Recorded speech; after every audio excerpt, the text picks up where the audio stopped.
Hi, Mark here from the Tangibound Podcast Network and host of the flagship show, the Tangibound Podcast. Did you know that we over at Tangibound are always looking for amazing podcasts to promote? And did you also know that we are also proud nerds and geeks of everything from movies, music, gaming, TV shows, and comic books to wrestling, MMA, soccer, and football? Whatever you can nerd or geek out about, we've got it. And if you're interested, we can help you find it. And if you're a show looking for a place to call home, we've got you covered. Side effects may include upset stomach, dizziness, tumors, shakes, and in some rare cases, death from excessive laughter. Though to be fair, it's only sometimes. Other side effects may include diarrhea, gallstones, heart palpitations, and strong desire for cookies on the dark side. Talk to your doctor and visit TangiboundNetwork.com and see if Tangibound Network is right for you.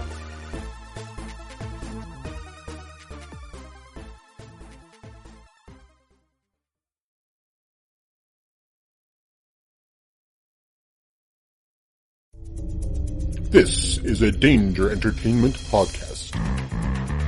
DangerEntertainment.net. Danger Entertainment Podcast Network.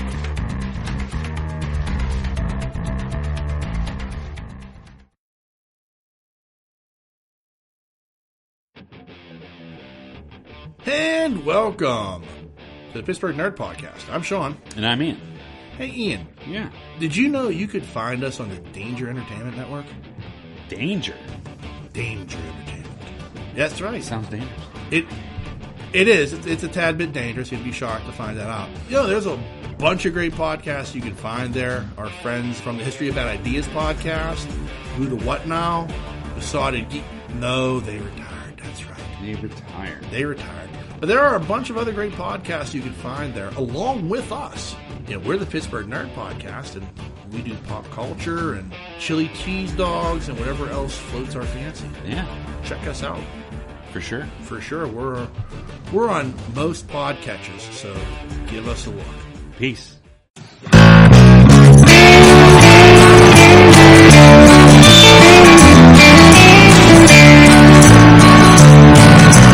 Welcome to the podcast from Temperance Town, the sexiest podcast of world renowned.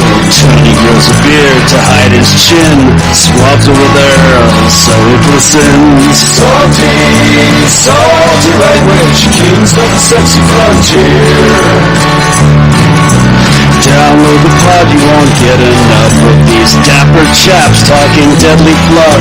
In Hobo Gulch they run a homeless mission, clanging and banging with the pentagram of kittens. Salty language, kings of the sexy frontier.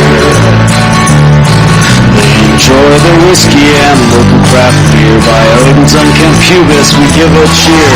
Tony's a raccoon when he's booziest. Don't be a savage, be an enthusiast. Salty language, kings of the sexy frontier. On the frozen tundra they call it a lock. Tony likes to masturbate in a sock. Brian pisses rocks cause it feels so great. I still don't know who the fuck is Tate. Salty language, kings of the sexy frontier. The boys will let you know when there's a due to male pattern baldness, they don't wear curlers. Stay salty, people, that's their closing line. And don't forget, have a beer, you'll be fine.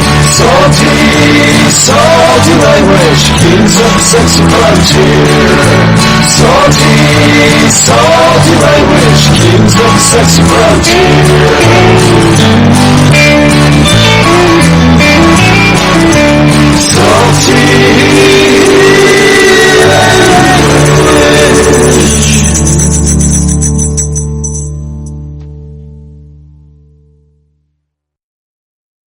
Hey enthusiasts, what's happening? This is Salty Language episode 408. You sexy motherfucker. Little Prince for you. That was awesome. You're a sexy motherfucker, Brian. That was great. I appreciated that. Well, for anyone listening, you can tell that is not Tony. That is competent board work supplied by our friend Henno. So welcome back. Tony's been crushing on the board work lately, though. Yeah, he actually has been. I just can't give him credit for it while he's on the show. You know, it's just, it goes against everything we stand for as friends. Oh, real quick, because it's your thing to talk about wrestling right off the bat. Yeah. I was listening to another podcast and heard about the guy that died right on the fucking mat. Yeah, I haven't read, like, I know of it. I haven't read a lot of the details on it, but yeah. It sounded horrible. Like, the guy was, like, flipping him over still, and the ref was, like, keeping the match going, and he's like, that's not a pin, and, you know, and he's like, okay, what if I do this? And the guy that I guess he was trying to flip him over was, like, he's a little dude, and the guy was big, and finally he gets him over and lays on top of him, and it's like, you know, they tap him out, and it's like, all right, well, he's dead. Yeah. Like, oh. Yeah. Horrible. Yeah, it's... And then it took 10 minutes to get an ambulance there? Yeah, that's terrible. That's so bad. Yeah, it is. Like, the scenario is just as bad as it can be, basically. I mean, aside from the Owen Hart tragedy, you know, where he fell from the you know, rafters.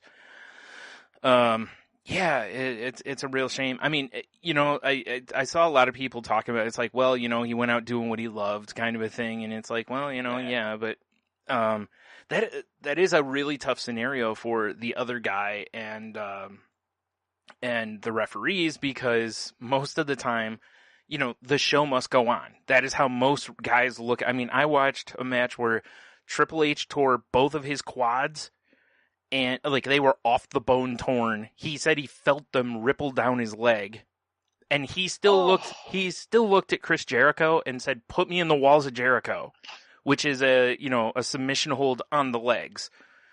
Well, it's not. It's more the abdomen. Anyway, no one cares. But but that's their mentality, is you finish the match. Now, a lot of times they will talk to each other and be like, "Yo, I'm hurt. Like, just pin me," kind of a thing. And then there's other times where there was a guy who used to wrestle under the name Neville with WWE. He did what's called a baseball slide, which pictures sliding into second base, right? Okay, so he basically does it. Someone throws him toward the ropes, and instead of going into the ropes, he does the baseball slide. You know, I know what you're talking about. Okay, right? You go underneath. Yep. When he did, he broke his ankle because his foot got kind of trapped in the, caught the mat and just boom and broke his ankle. And so he was against Chris Jericho, and Jericho realized what was going on, and I believe the ref he tried to pin him or something like that. I can't remember that part of it. That part's a little fuzzy to me. But anyway, long story short, Jericho got into an argument with the referee and started shoving him, basically, so the referee would disqualify him because the referee didn't realize that Neville was hurt and legit hurt, not wrestling hurt, So Jericho he couldn't get it through the referee, so he did the next best thing, which was he got himself disqualified to end the match. And, that's the kind of ring general he is. Like, he's that, aware that it's like, we have to stop this because this dude's seriously hurt. Like, Well, that was the thing with this, is like that the ref didn't step in, and that's kind of his duty. When you don't see a guy move at all, like usually what happens if someone doesn't move, if you watch wrestling, you'll see the referee a lot of times will actually put their hand on the person, and basically they're asking, "Are you okay?" Yeah. And if you see, like at any time, like you'll see wrestlers kind of touch, like after a big move, a lot of times you'll see them reach out and kind of touch the other one. That's to let them know they're okay. That's so each guy knows you're okay. It's called giving somebody the Iggy, basically. The I'm good. So I'm Ig. Good. The Iggy is. That's funny. Yeah. And I think with that, it's probably, but I wonder that with the referee too, because I'm like, when I read that, because I was like, well, how do you not see this guy as like out, whether it's knocked out or dead? Either way, usually the referees are pretty good. They're pretty good about like getting in there, making sure somebody's okay or whatever. But I mean, in the end, it wouldn't have mattered probably. He was probably already dead. Yeah. So it is a real shame though. And man, that's got to be just on the other wrestler. That's got to be just hell on you that person died in the ring with you. Well, yeah, that you were sitting there like trying to roll him over. I mean, The Yeah. thing though that You're that, doing like, your job. goes against this, Yeah. yeah, exactly. You are. I It's like watched- in football, you'll see that they're taught to play to the whistle. No matter Yeah. what happens, they're taught to play to the whistle. And it's kind of like that in wrestling too. You play to the bell, you know? Yeah, exactly. But like the thing that got me is I was watching some clip from, some of the wrestling that's happened recently, and some scene where the guy like knocks two guys out and then turns around and knocks the ref out. You Yeah. know? And it's like, Yeah. okay, well then, what's a ref supposed to do? Like, how much can you really jump in when the story is, yeah, and at some point you get knocked out also. Right. Exactly. Oh man. And referees in wrestling get knocked out like they're soccer players. I mean, the wind changes direction and they fall over. The scene I saw, I think it was just yesterday. It was a highlight somewhere. I mean, like that poor ref got destroyed. Yeah, sometimes they do. Yeah. Yeah. And the worst part is most of those refs, I mean, I'm sure they're taught how to take a fall a little bit. Oh yeah. But for also, sure. you don't want to look like you can take a fall, because you want it to look like this person brutalized. That really, honestly, ruined you. Yeah. It's why if you notice in WWE, most of the officials are smaller guys. Because that makes the other... Makes sense. It makes them look more intimidating and stronger than the referee. Yeah, so... all that kind of psychology stuff that's in there. It is too bad though. Something like that happened with a wrestler named Rey Mysterio.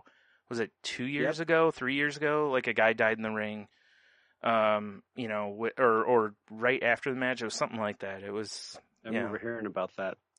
It's unfortunate, luckily it doesn't happen a lot.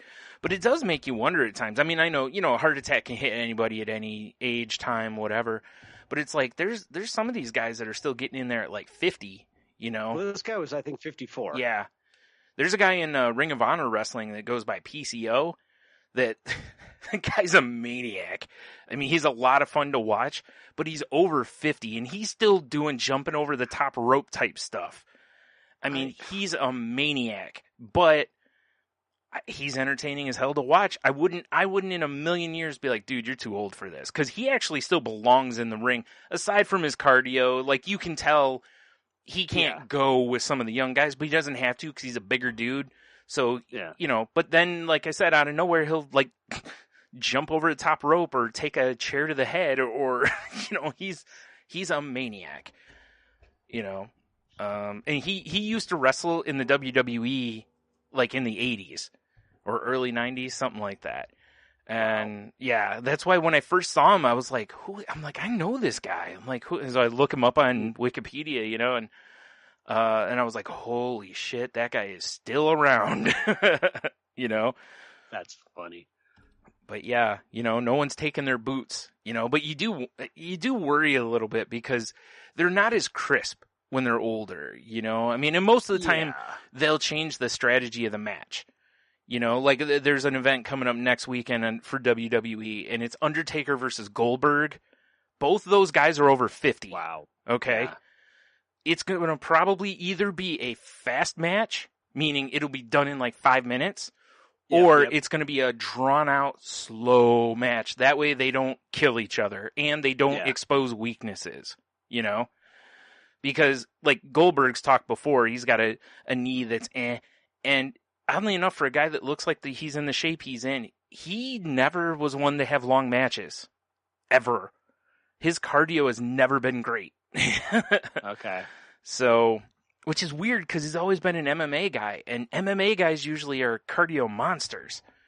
Because, you kind of need to be in case the match goes long. But whatever. So, there's a lot of people that are like, boy, all you hope for at the end of that match is no one gets hurt. Yeah, exactly. That however you limp out of the ring, at least it's not on a stretcher. Well, and Goldberg has a career of I mean, he kicked Bret Hart in the head one time and gave him a concussion. Like, he didn't do his work, as they call him, work kick. He didn't do it right, and gave Bret a concussion, and he's known for hurting other guys, kind of a thing. Not on purpose, but he's not crisp. It happens. Yeah. And some guys are, that's why with a guy like Undertaker, he's been around forever. He can make anyone look good, basically, even at his age, because he just knows the business. But you just, like I said, you just hope at the end of it that no one gets hurt. Also, Triple H is wrestling that night too, and I believe he's 51 or 50, something like that. So it's wow. Yeah, but it's in Saudi Arabia. Apparently, that's what they okay. want. Yeah. So yeah, but yeah, so. I can see, like, we've gotten. I mean, it's just like with football and basketball and everything else. We've gotten used to speed and that quickness and that crispness of movement, and I just think that you get that kind of, that it's like watching the heavyweight boxers. Yep. It's just different. Although everyone, for some reason with boxing, everyone still loves it. Yeah, I don't. These big guys, versus, Oh my God, the worst UFC event I ever watched, and this includes the ones all the way back to where they didn't have classes, where they just basically anything goes in there. Yeah. The worst one I ever watched was the one that they had in Colorado. It was in Denver, and it was all heavyweights. Because making 300-plus pound men fight in thinner air makes so much sense. It was a just stupid move. And the matches suck at air the whole time. My God. The first rounds were great. Because these big dudes coming out just mushing each other with heavy hands. Then you get into round like 3, and you're like, these guys, they're leaning on each other. They're, they got nothing. And, it was so boring because the guys ran out of juice so fast that they had nothing for the late rounds. And, and that's when I believe they were still only doing 3 rounds then. That wasn't like now the championship fights are 5 rounds. So, I was like, oh, thank God. Can you imagine? Oh, man. Those guys having to go 5 rounds. By the end, they would have probably just been sitting on the mat, just punching each other upside the head with big swats. Yeah. That'd be hilarious. Like after round 3, they're just like, look, dude, let's just sit next to each other and we'll just keep punching. And, that way we don't have to stand anymore. It was terrible. So, and that's the thing. WWE gets the same way too. That's why you'll notice, one of the many reasons they don't tend to have 2 big guys wrestle each other, because also they can't sell the David versus Goliath thing as well. You need to have somebody be the underdog, whatever. But but they also know if you put 2 giant men in a match together, there's a chance it's going to get boring,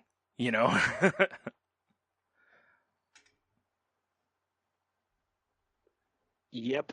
Yeah. So, we'll see. Yeah, it was. Well, there. Yep.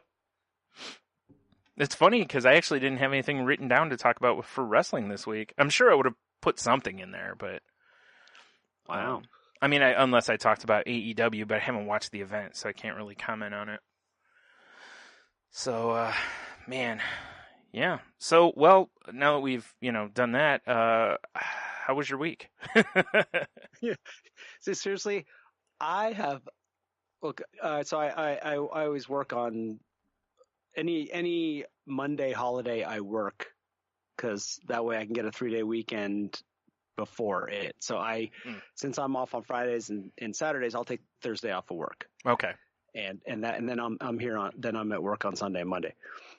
And I've been like bizarrely productive. On a weekend off? What are you doing? I know. And I got up early. Both days at like 7:30. That's just when I woke up. And I got up and I mean, I farted around. Yeah. I screwed off, got the dogs out for a walk, blah, blah, blah.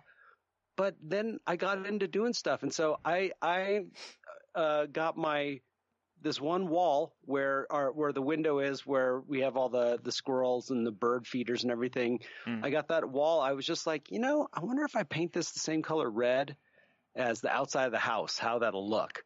Cause it's this deep red, and it's not quite a semi-gloss. It's like they call it a low luster, but it's definitely more than like an eggshell. Okay. Which usually that's not really in style. Most people do flats, mattes, low luster, whatever. But I put it on the wall and I'm like, holy shit, this looks like the 16-year-old emo, bedroom or the dungeon, the S&M dungeon downstairs. And I'm like, and I just did a sample and I'm like, and Sharon just happened to walk in. I'm like, what do you think? And she's like, I kind of like it. I'm like, all right, I'm going for it. And seriously, I painted the whole wall. Yeah. And it looks really good. And it just makes me laugh though. Cause it's like, and then cause my mom bought these shelves and then and I had to do, anytime we do like a color that's that dark over white, you're going to have, you can see through all over the place. So, right. And I wasn't going to do 2 coats on everything, but I did, I didn't go for perfect, the old, perfect is the enemy of good, right. or finished, or however you want to look at right. it. But I just want, and I wanted to get done, but I wanted to do a good job. And so I got the shelves up, and they're black shelves, and I'm like, this is like straight out of like some fucking vampire. Did you put 16-year-old emo vampire? Did you room. just put a bunch of candles on it, or? I just did and skulls. I went to Hot Topic and got all dig out your 8x10 of Robert Smith and put it up there. Exactly, precisely, yeah. But it was that was the one thing we've been wanting to do in that room is do some color. Yeah. And we've tried a few different things and nothing's come of it. And I'm just like, well, all the furniture's red. Let me try this. And I even left the windowsill white and it looks okay. Mm-hmm. But yeah, I got the shelves up and then I'm like, and you and I have talked about this a bunch of times. I'm like, all right, because one of the things is the old shelves, I had my, like stationery and, like my passport, my checkbooks, things like that, just your things that you use. And I'm like, well, now what am I going to do with this? And I really didn't want to put it down in the desk, down the basement. I wanted it upstairs to be kind of convenient. Mm-hmm. And I'd done the shelves that used to be there are now by the back door. And it's amazing. Like I've got all of the laundry stuff and the bird food and the squirrel food. Everything's on shelves. It just looks great. Nice. Feels good. It's like organized. And then I look over at the bookshelf that is full of so many books that I've been given, never read, coffee table books. I'm like, you know what? It's time to go through this stuff. Yeah. And so I just started making piles. Stuff I want to read someday, stuff I want to keep just because it's fantasy novels that I know I will read again someday, or if somebody ever came over and was interested in it, I would give them these books. Sure. But then it was like a whole bunch of Michael Crichton, it's like done, Stephen King stuff, blah, blah, blah. This, American Byzantium, photos of Las Vegas, out. Yeah. And then stuff that were gifts like 100 Years of the American Auto or something. It's a great book, and it was a gift, or something, Martin guitars or things like that. Or those are keepers, but for the most part. And then I have a lot of self-help or books written by Buddhists and things like that are actually kind of cool. Yeah. But I ended up taking like almost all I ended up with 2 open cubbies. And I'm like, perfect. I'm putting the office supplies in here. And then I'm like, well, might as well get rid of some T-shirts while I'm at it. So into the, and I'm like, and so I actually ended up with like 4 boxes of stuff for the secondhand store, or there's a bookstore. They sell some used books. I'm going to take some of them into, because like I've got we have a local photographer who I know, who does beautiful photos, and it's a signed copy of the book. And it's something that his art is all over town. So chances are, if I take it to the store, they'll sell it. And I don't want any money for it. It's funny. These were the things, like a couple of them I'd looked up on eBay because I know they're brand new. Yeah. And some books like that do have some value. Sure. Yeah. So there's a lot of people selling them. There's nobody buying them. Yeah, that's the problem.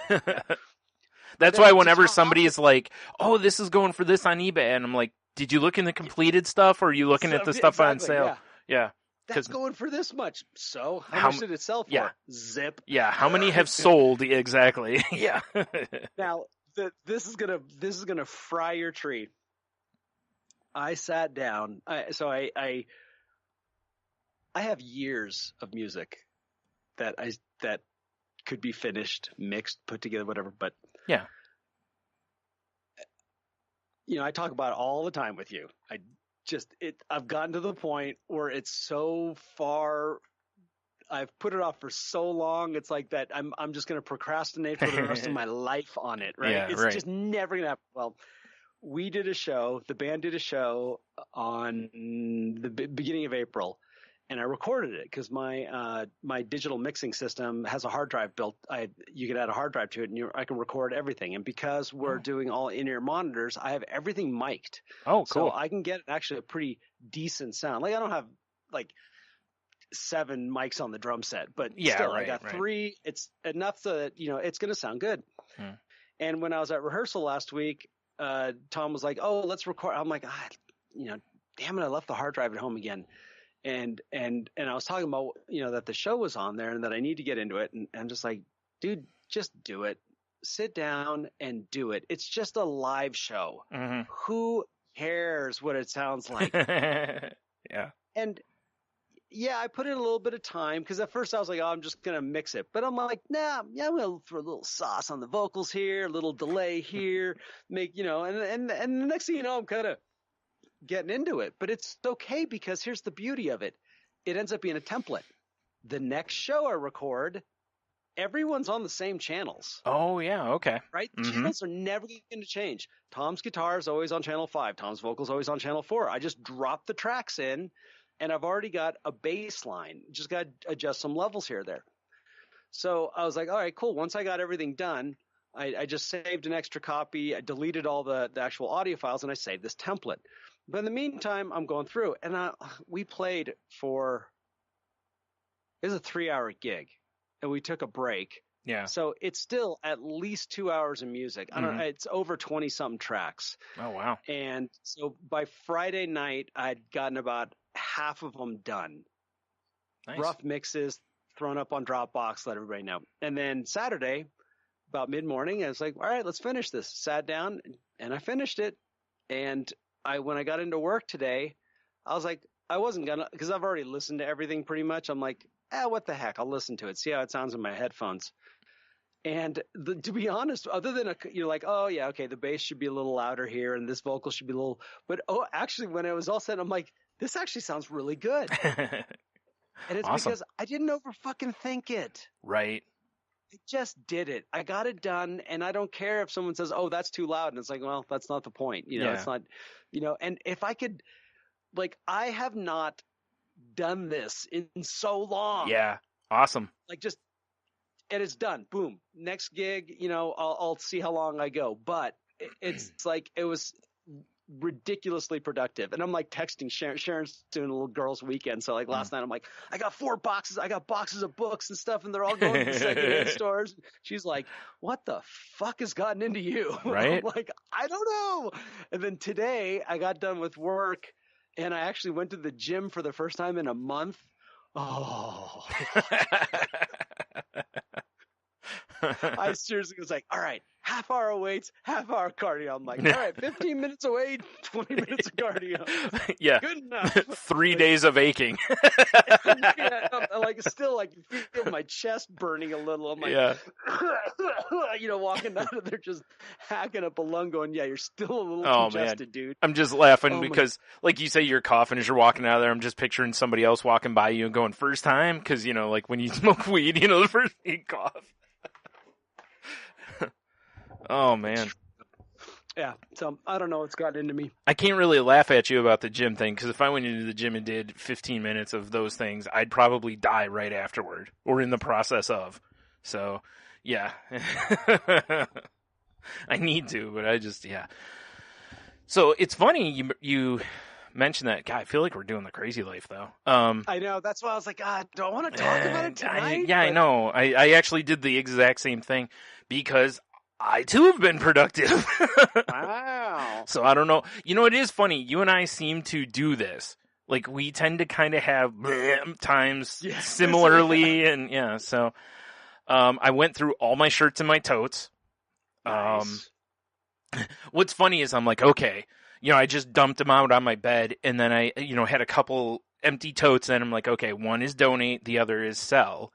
Nice. and then anything that I'm, in the event I might keep something, I'll just set that somewhere else or whatever, throw away. Those will just go wherever, So I get through all of it, and I've got 3 t-shirts set aside to keep. And honestly, or no, 4. And what I might do, there's one I have it's Frank Miller, like Dark Knight Returns one done in like the Sin City style where it's all just black and white. Oh, nice. It's really cool shirt. It's an extra large. I'm not going to wear that thing for a long time. Yeah. So what I might do though is I was thinking I might put it around like a piece of cardboard and frame it and hang it because it'll look really cool as a piece of art on the wall too. So that's a great idea. Yeah, and I've done that once before. Yeah, I think 2 of my shirts I might do that with, and the other 2 kind of had some sentimental value, and I'm keeping them for those reasons, even though I know I should get rid of them, but I'm not going to yet. So after I get through all 6 of these things, so far anyway, I have to do a better look at some of them because the lights in my room aren't real good. So, they're worn shirts. I got to make sure there's no holes or yellowing or, whatever. Yeah. So, or, stains, that kind of stuff. But I've got one almost full tote to donate. Wow. All the rest of the stuff I'm probably going to try on eBay or Poshmark. And it's funny because I was like, you know what? I've seen a lot of people talking online about Poshmark getting better results. What's that? It's basically eBay, but all you sell on there is clothes. Oh, okay. Is basically just if you took the clothes category of eBay. Gotcha. So I'm looking it up, and there's a social element to it also. Like you can friend people, and you can run sales and invite people to your sales and different stuff, as well as of course shop on there. But I'm looking, and I was like, okay, well the first thing I do is I got to read the terms because I don't know what they charge or anything, So I get to. What kind of is weird, you have to sign up on the app, then you can go to their website and activate a desktop version to use. I don't know why they don't just have it to where you can sign up for either. They want you to use your phone because, again, there's a social element. They want you to always have, access to it or whatever. So, and with the phones now, the cameras are freaking amazing on these on these phones. Yep. So, you literally can take a picture with your phone. You don't have to have a whole setup or whatever. But anyway, I looked in the fees. At first, I was like, oh, that's not too bad. And then I was like, wait a minute. And I stopped and reread it. It's up to $15 in sales. It's a flat rate of $2.95 per item, which I was like, when I reread it, I was like, that is really high. Like, that eBay only charges like, oh God, I forgot what the percentage is. But anyway, over $15, it's 15%, or it's 20%. What? And I was like, holy shit. I was like, so the eBay's lowest. A flat 10%. The lowest you will pay on their site is 20%. Because if you think about it, like 20% of $15 is $3. Yeah. So you will pay. And that's the high mark of before they go to 20%. So basically what they're doing is that it forces you to basically try to only sell things that are over $15 because anything under that you're not going to put a $5 item on there when you're handing them $3, and that's before PayPal fees. Yeah. So if someone pays via PayPal, that's going to hack another little chunk off the top of that, So I was like, okay, maybe I won't sell on this then, because I don't know. I mean, what I'm probably going to do is I'll look on both. If something's going for like $50 on Poshmark, but 20 on eBay, yeah, then I would do it, Yeah. But again, I'm going to do the maths and make sure, because it's like, I already have an eBay account. You know what I mean? Like I know how to use that site. I've been using it for 1,000 years.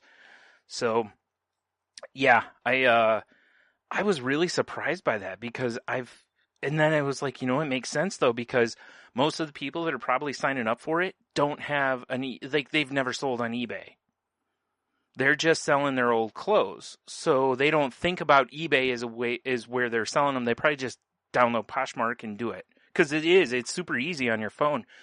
But eBay can also be used on your phone. And it's pretty easy. I've listed a couple things on there. Oh, now. yeah. Super easy. It's not hard at all. Nope. So, yeah, But yeah, like I said, That's I had read some stuff where people were like, oh yeah, I make more money on Poshmark than I did on eBay. And it's like, well, you have to, because the fees are higher. Yeah, I wonder what they're also at motive eBay, is. there's a ceiling. Once you hit a certain point, the fees don't, I believe it's like you hit a certain point and then it's like a flat thing. Like it's only this. With them, that 20% goes on forever. Like if you sell something for $20,000, they're taking 20%. I don't know what eBay takes, but why they're discouraging small sales like that? You'd think since all they do is close, they wouldn't care. Yeah. I could see eBay doing it more this way than Poshmark. You'd think Poshmark would just, I guess it's because of the name maybe, Posh, I don't know. But I've seen plenty of stuff that are like gym shorts on there, like nothing fancy. Like I went through and looked a bunch of different stuff up and, just to see kind of what is sold on there because I want to make sure what I want to sell is, sold on there. So yeah, I don't understand it. And like I said, odds are, and I'm glad I read before I started listing stuff or something, So yeah, I probably won't be using that site unless, like I said, unless there's something that I see go, wow, there's been a few of these that have sold at big money and on eBay they're selling for nothing or something. It's an option, but I probably won't use it. Also, for anyone, if you're going to download it, make sure you go into your settings and look at your notifications because they've got their notifications are annoying.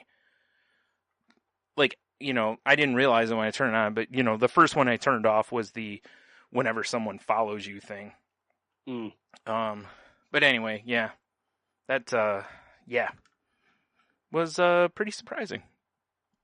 Yeah, well, it's totally worth it if that particular site just has the traffic for those particular goods. Which it probably does because, again, that's all they have, But eBay still has a lot of traffic, even to just those categories. But it's like, I know you told me about a site where it's just for, like, musical equipment and stuff, where stuff, you've sold stuff for more money than eBay at times or whatever. So it's like, I get it, but I think a lot of it is just people don't realize the alternative.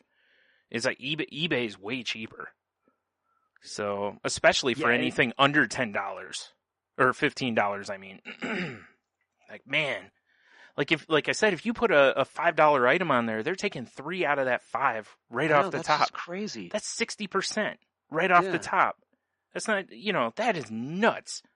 Yeah. Yeah, that's just flat out stealing. I'm sorry. And the funny part is they have a little thing and it's like, we charge this and it's like, but you don't have to go through all the hassle of printing a label. We'll email it to you and you just print. It's like it's super easy to print a label from PayPal. Like super easy. You guys could just facilitate it the same way eBay does and it takes like 2 seconds. And you don't have to put in any information other than, your box and weight and stuff. Yep. So I'm like, bullshit on that, like you ain't really doing me a favor there. And then the other one's like, and we'll handle those pesky credit card fees. And I'm looking through their terms and I didn't see anything that said PayPal fees. And I'm like, right on their site, it'll be like pay now. And then there's a PayPal button right underneath it. So anyone with PayPal is probably going to click that button. So if they don't cover that, that's another chunk of money. Like I said earlier, another chunk of money that comes out of that. And I'm not, like I said, for somebody who doesn't know that there's options, whatever. So if anyone out there is going to sell on Poshmark, do your homework. If you don't care and you're just looking to get rid of stuff, I would just use eBay, anyway. Yeah. If it's big money stuff or something like you said, that maybe just the traffic of it will help. But the other side of it is if all they sell is one thing, whatever you go to put on there, there's probably going to be a lot of that on there too, Same as eBay, so you have to consider that kind of stuff. One thing that is nice that they have that a lot of these other selling things over the years have not have, you can look at sold items. Like on Amazon, you can't look to see what something's sold for. They do not give you that information. You can with apps and stuff out there, but you can't just flat out look on Amazon for sold prices. Yeah, Reverb, the music site I was telling you about, that's the way they are too. You can't look at completed listings, which is kind of you can kind of get around it by doing a Google search. Yeah. But they don't, Right. which is kind of a bummer. It sucks for sellers because that is really, Yeah. like, my brother and I talked about this. Like, if you're not going to give me sales numbers like that, then give me some sort of a tool that says, here's the average price this item is selling at. Yeah, and they do that. They do give you that It's at least range. better than nothing, you know? Yeah. I noticed, actually, I got an email from eBay the other day that was mentioned, like, hey, this, someone has your item in a cart, if you reprice it, they may buy it, kind of a thing. And when I looked that up, there was actually a little thing that said what the average one is selling for, Yes. which you have to be careful with on eBay because eBay has the auction thing. A lot of things that go via auction sell for less money than buy it now prices when it comes to like action figures and stuff. So that can tick the price way down. Like the things I have, it's a 2-pack of wrestling figures. And when you look the 2-packs up, they tend to bring $25 to $30. Well, the average price they told me they go for is like $12 because there's a lot of loose ones. There's, various other things. So again, you have to know what you're doing with that information. You have to know when you need to dig deeper because sometimes, especially with that kind of discrepancy, because I was like, wow, am I that much over the mark? And I looked them up. I was like, no, I am not. I am right on where I should be. Did you see eBay or U.S. Postal Service is changing how they're doing large packages? Yeah, they're doing that volume pricing thing. Which, the dimensional. It's already Dimensional weight is what. Oh man, I'll tell you what. I've always been, my brother and I over the years of we sold on eBay, we always try to get boxes that are as close to the size. And if we have a box that's too big, we will actually cut it down and, kind of redo it so that it is smaller. Because UPS has always kind of had that, UPS has always had dimensional pricing. Yep. Which that was one of the advantages of the post office was that they haven't, but now the post office has gotten so expensive. Honestly, my bigger items have all been going FedEx now. Oh yeah, FedEx has got the best prices for large items. Yeah, well, plus through eBay you get like 22 or 24% off discounts. Yeah, but this is the thing: all of us have experienced the Amazon. Oh, for sure. Like I got some windshield wipers one time. And the fucking box they stuck it in was ridiculous. Yeah. They could have got a little 4x4, right. They could have gotten cylinders and stuck them in there. No, it was some 16-inch wide, 6-inch high, and it was all paper. Yep. It's just stupid. Well, and the reason for that is that Amazon has a deal with the post office that they get shipping for like pennies on the dollar. Oh, I know. They got a total contract. So they don't care, because it's still cheap. The problem is it's taking up room on the vehicles. Exactly. And realistically, if they forced Amazon to sell or to use appropriately sized boxes, they would probably free up a lot of room on these trucks. Yeah. Also, I mean, I'm just going to call it what it is. It's bullshit. It's something they were like, where can we charge that we aren't charging? That's exactly what this is. Because if they overall say we're raising rates again, their rates are too high. Like they've hit a point where, I mean, God, there's so many things now that I sold online before that now I won't, because if I put it on, like I've got comic books, I have to charge like, was it $7.50? I think it is for, a flat rate envelope, Oh yeah, it's ridiculous. Like $6.55 if the low end is $6.55 if I send it priority mail, and it's like I've sold comic books that are only $5 books or magic cards that are like $3 to $5, and I got to charge more for the shipping than the item. There's something, it just shouldn't be like that. So I hope if they're going to do the volume thing that they adjust the smaller packages accordingly, like adjust those down so that they're cheaper. Because if they don't, like I said, man, FedEx on anything big right now, at least through eBay, FedEx crushes UPS and the post office. Well, even when I've gone outside of eBay on something, FedEx has typically been a pretty darn good deal for a large package. They usually are. And they offer that Smart Post, which can be even cheaper that is especially for stuff where you don't care about having it insured. Mm-hmm. That's a great deal. And the only downside to it is it takes a little longer. Like I shipped out something Smart Post, and if it was Priority Mail or FedEx normal service, they would have had it, but they still don't have it, and they're not going to have it until probably Tuesday or Wednesday because the post office is off on Monday and whatever. So, but it's so cheap. It was. By sending it that way, it was $6, I think, cheaper than the next option. So it's like, man, I can't, especially because I'm trying not to rip people off on shipping, but but man, you get somebody that lives in like Washington and I'm like, man, I got to ship this thing all the way across the country and it's heavy. This is going to be expensive. The one that got me was, it mostly was UPS, rural rates. Oh yeah. Delivery rates. Fuck you. Yeah. It was like you get a great, just because of where this jagoff lives in the middle of nowhere, I'm all of a sudden losing money. That's like UPS. I think FedEx does it too, but I know UPS does the fuel surcharge where when gas goes up, they charge more and it's like, come on, you're already, you're making a profit already. Come on now. Yeah. Like, and cause it's one of those things. Businesses always use any chance they can to raise prices. But then when gas prices have got hit like historic lows, they don't lower their price. Oh, that reminds me. I just thought of one more thing with Poshmark that kind of chapped my ass. That name. What was that? I hate that name. What? Poshmark? Name. Yeah. Was with the printing labels, if whatever you're shipping is over, I forgot what the weight is. Like anything over a certain weight, there's an additional surcharge on the label.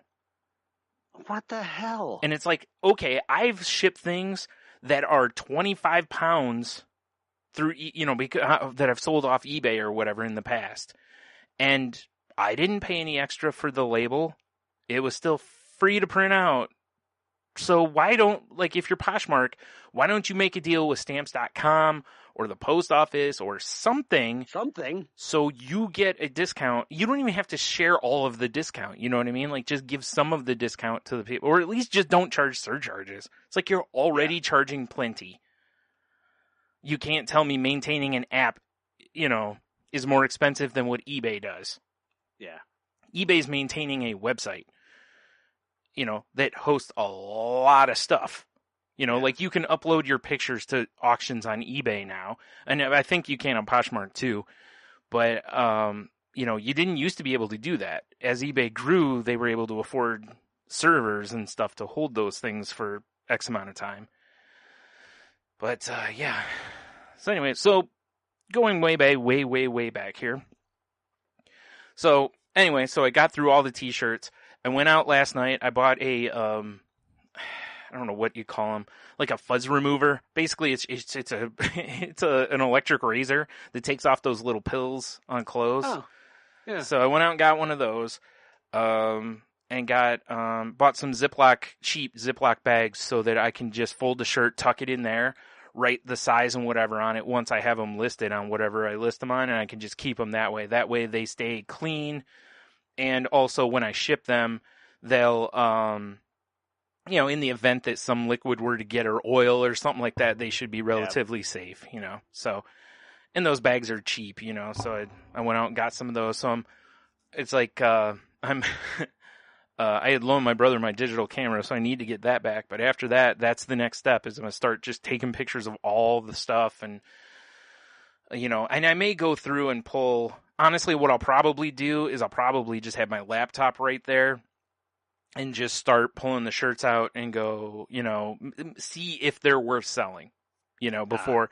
Because if they're only going for like $3 or $4, I'm not wasting my time with that, Yeah. Unless I put like a group together or something, That's where I'm at too. There are some things I looked at and I'm like, I'm not doing this $3 thing. Yeah. I've got a bunch of like Old Navy pants and shorts that are in really good shape, probably barely worn. So I'll probably throw some of those in like a lot rather than individual and just, here's a group of stuff for like $20 or something like that. Yeah. Just to, I'm going to try to not get too heavy though on the weight because, then that raises the cost for everybody. So, but anyway. Well, you almost get to the point where you can do a flat rate box at that point. That's my if it's goal. Really heavy. That's the only place those flat rate boxes are worth it. For the most part, the post office is just fucking everybody on those flat rate boxes. Yeah. Well, the worst part is when they because I've been in the post office and heard, oh, you should put this in a flat rate, and it's like, no, you don't need to, and you're probably not saving. If it's going across the country, you might save money, or if it's heavy, like the envelope one I used. Oh yeah.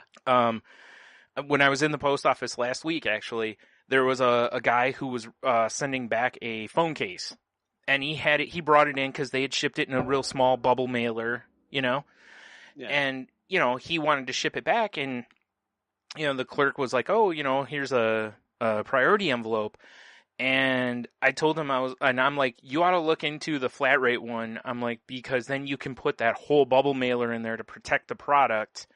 So they don't get it back broken, because if they do, they may not give you your money back. And the clerk was like, oh, that's a good idea. And I'm like, you work here. But anyway. I know, you should know this shit. Yeah. But turns out it was almost, I think it was 50 cents more than he was going to spend. That's totally worth it. So you don't, like I said, you can put that bubble in there, mailer in there. Yep. So... yeah, I mean, but I understand. Like, I don't expect a guy to know that, because he was just in there like, I don't know what I'm, sending this in. One-off thing. Yeah, exactly. So, yeah, I was, at first he was trying to get him to buy one of their, mailers, Mm-hmm. And I'm like, well, it's like, well, he's going to go get one of these mailers and send it, just rando mail, to where this thing's going to get destroyed probably, yeah, but whatever. Anyway, so, back to being productive. I got that done. I cleaned some other stuff in my room out.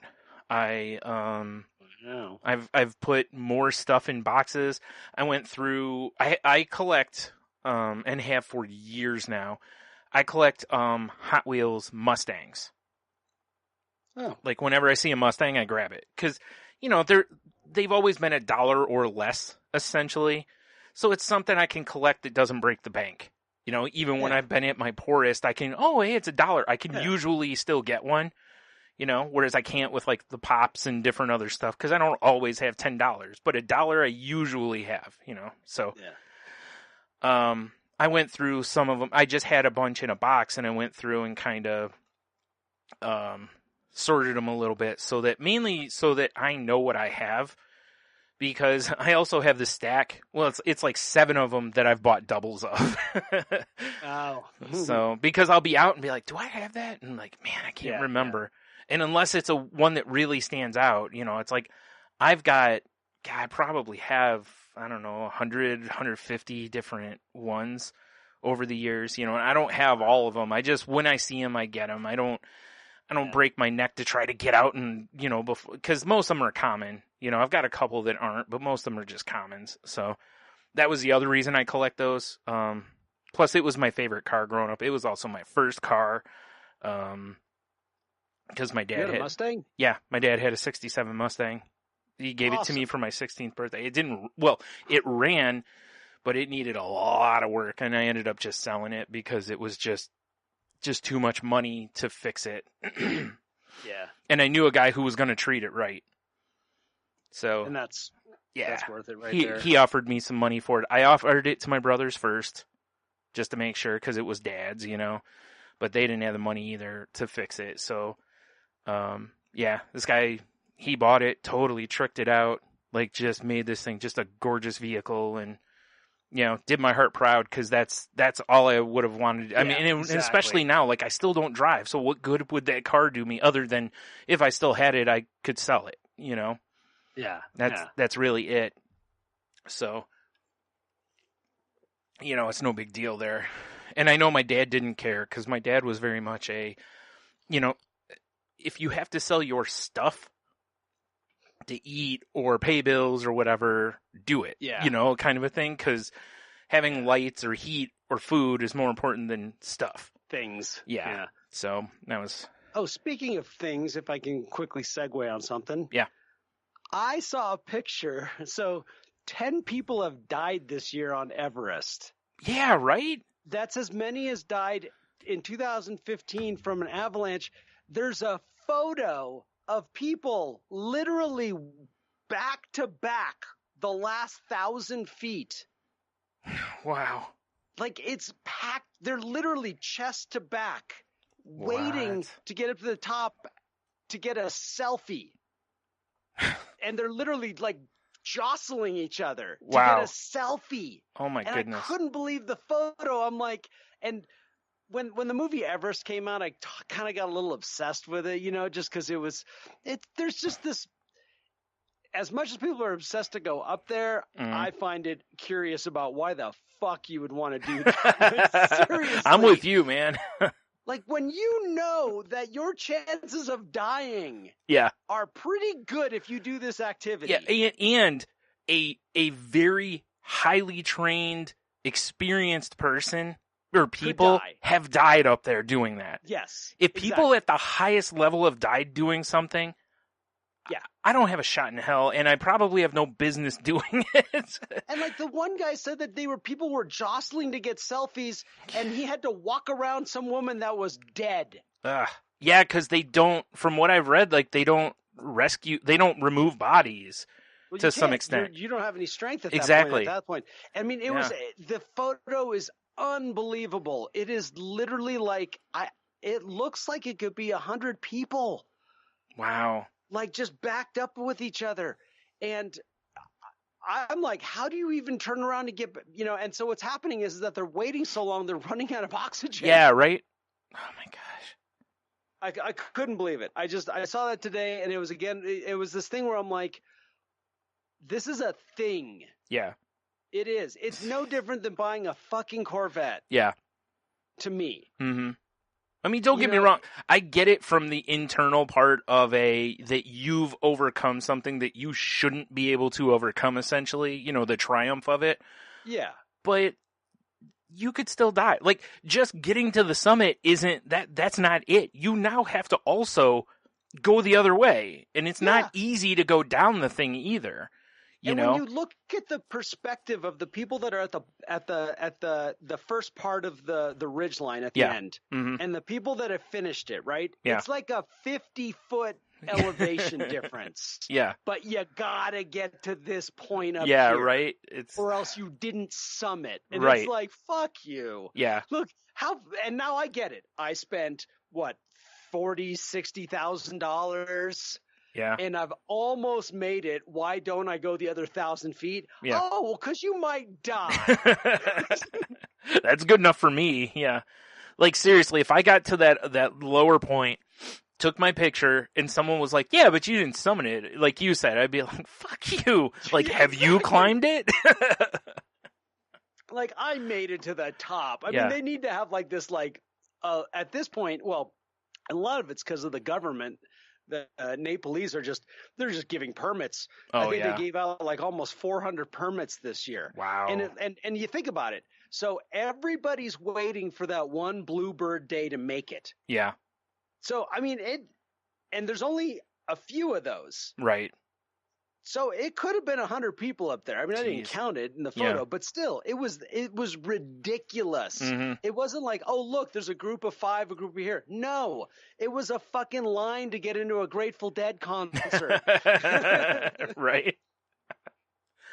Oh man, I know. That's why I said I jokingly talk all the time whenever someone starts talking about shark attacks, and I'll be like, yeah, it's like, super easy way to avoid getting bit by a shark. Stay out of the water. It's what Jaws taught us, and, and same with this. It's like, there's no chance unless somehow someone gets me in a plane and it flies over Everest.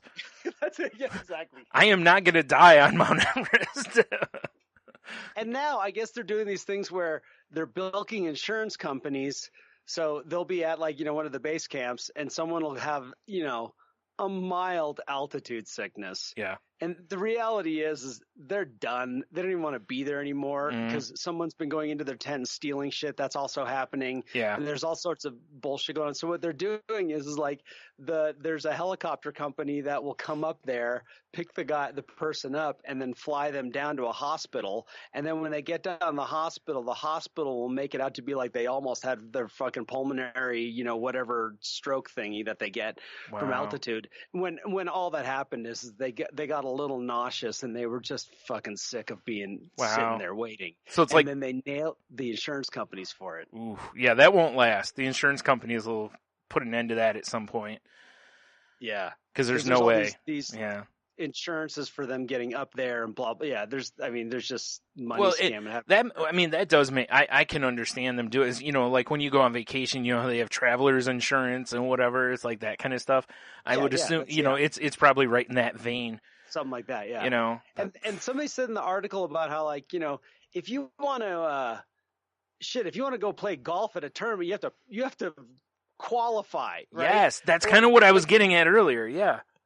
Yeah, like there's all of these sports that really don't take a lot, and you still have to pre-qualify. You have to prove that you deserve to do this, and any asshole with $50,000 can go up there now. Yep. Yeah, There's you can't. No pre-qualifications. I can't just go. You know what? Tomorrow I'm playing quarterback for the Lions this week. And just go do it. It doesn't. Yeah. I'm good. Yeah, It's funny though, because really along the same lines is the reason why I would never want to go skiing, because even super expert level skiers die. It happens because there's an uncontrollable element to the thing. On certain one, I know on like certain runs, it's like probably shouldn't be there anyway. They think they're confident. Their hubris is their downfall. Like a lot of us always is. Yeah. So it's the same thing with Everest, though. Like you said, it's like I do feel like you should have to get some sort of certification before you're allowed to just randomly go up there. If nothing else, just to cut down on. If nothing else, it creates a choking point. That's what's the problem right now. Yeah. But Nepal doesn't care. They make so much bank off of this. They make so much money. And like the same thing that takes these people down is the same thing that like you talking about skiing. I don't go backcountry skiing. Right. Exactly. Because of the avalanche danger. Because when you go to all the avalanche classes, what you learn is look for the reasons why you shouldn't be up here. Nobody does that. No. It's a fucking sweet ass powder day and the weather's amazing. Yeah. You got all of these people that have decades of experience. They're certified this and certified that, and they're all, fuck it, let's go for it. Nothing's going to happen. And then avalanche happens, and again, it's my little high horse I love to get on. It's like, you have a family? Fuck you. Yeah, like why are you? Yeah, exactly. Why are you doing dumb shit like this? Yeah. Yeah. Oh, you're free climbing up some freaking rock cliff where the margin of error is dead. Yeah. You're right. Yeah. Single. Yeah. Right? I just don't get it, especially when you got all these adventure films now. And I don't even want to go, like, we used to have like the Banff Film Festival come through here. Yeah. And I look at what's on there, because if it's something where somebody is jumping off of a freaking cliff with a wing, and they've got a wife and 3 kids. Yeah. I do not want to support you. Yeah.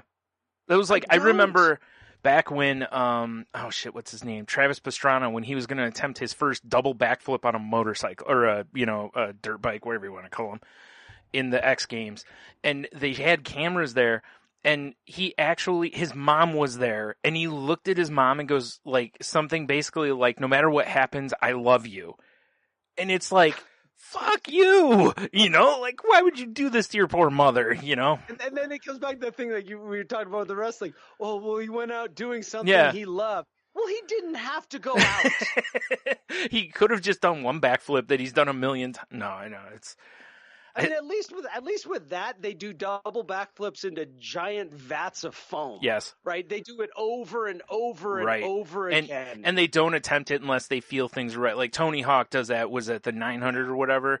He won't do it if there's like above a certain level of wind, because it changes the force. And basically, if he wipes out while doing that, he could really fuck himself up. And, especially now, I mean, he's 50-something, he's got kids, he's past the, and he's a multimillionaire, he doesn't need to go prove anything anymore. But I saw him on one of there was one of those like Tony Hawk blah blah blah specials, and he was going to do it, and he got to the top and he goes, "Man, I feel like it's too windy." And then he had someone do something like find out what the wind speed was, and when they found out what it was, he goes, "Yeah, sorry everybody." He's like, "I'm not even going to try it today." He's like, "I'm not comfortable with this wind." And I'm like, "Wow." When a guy who's known for doing crazy shit like that is like, "I need to be safe."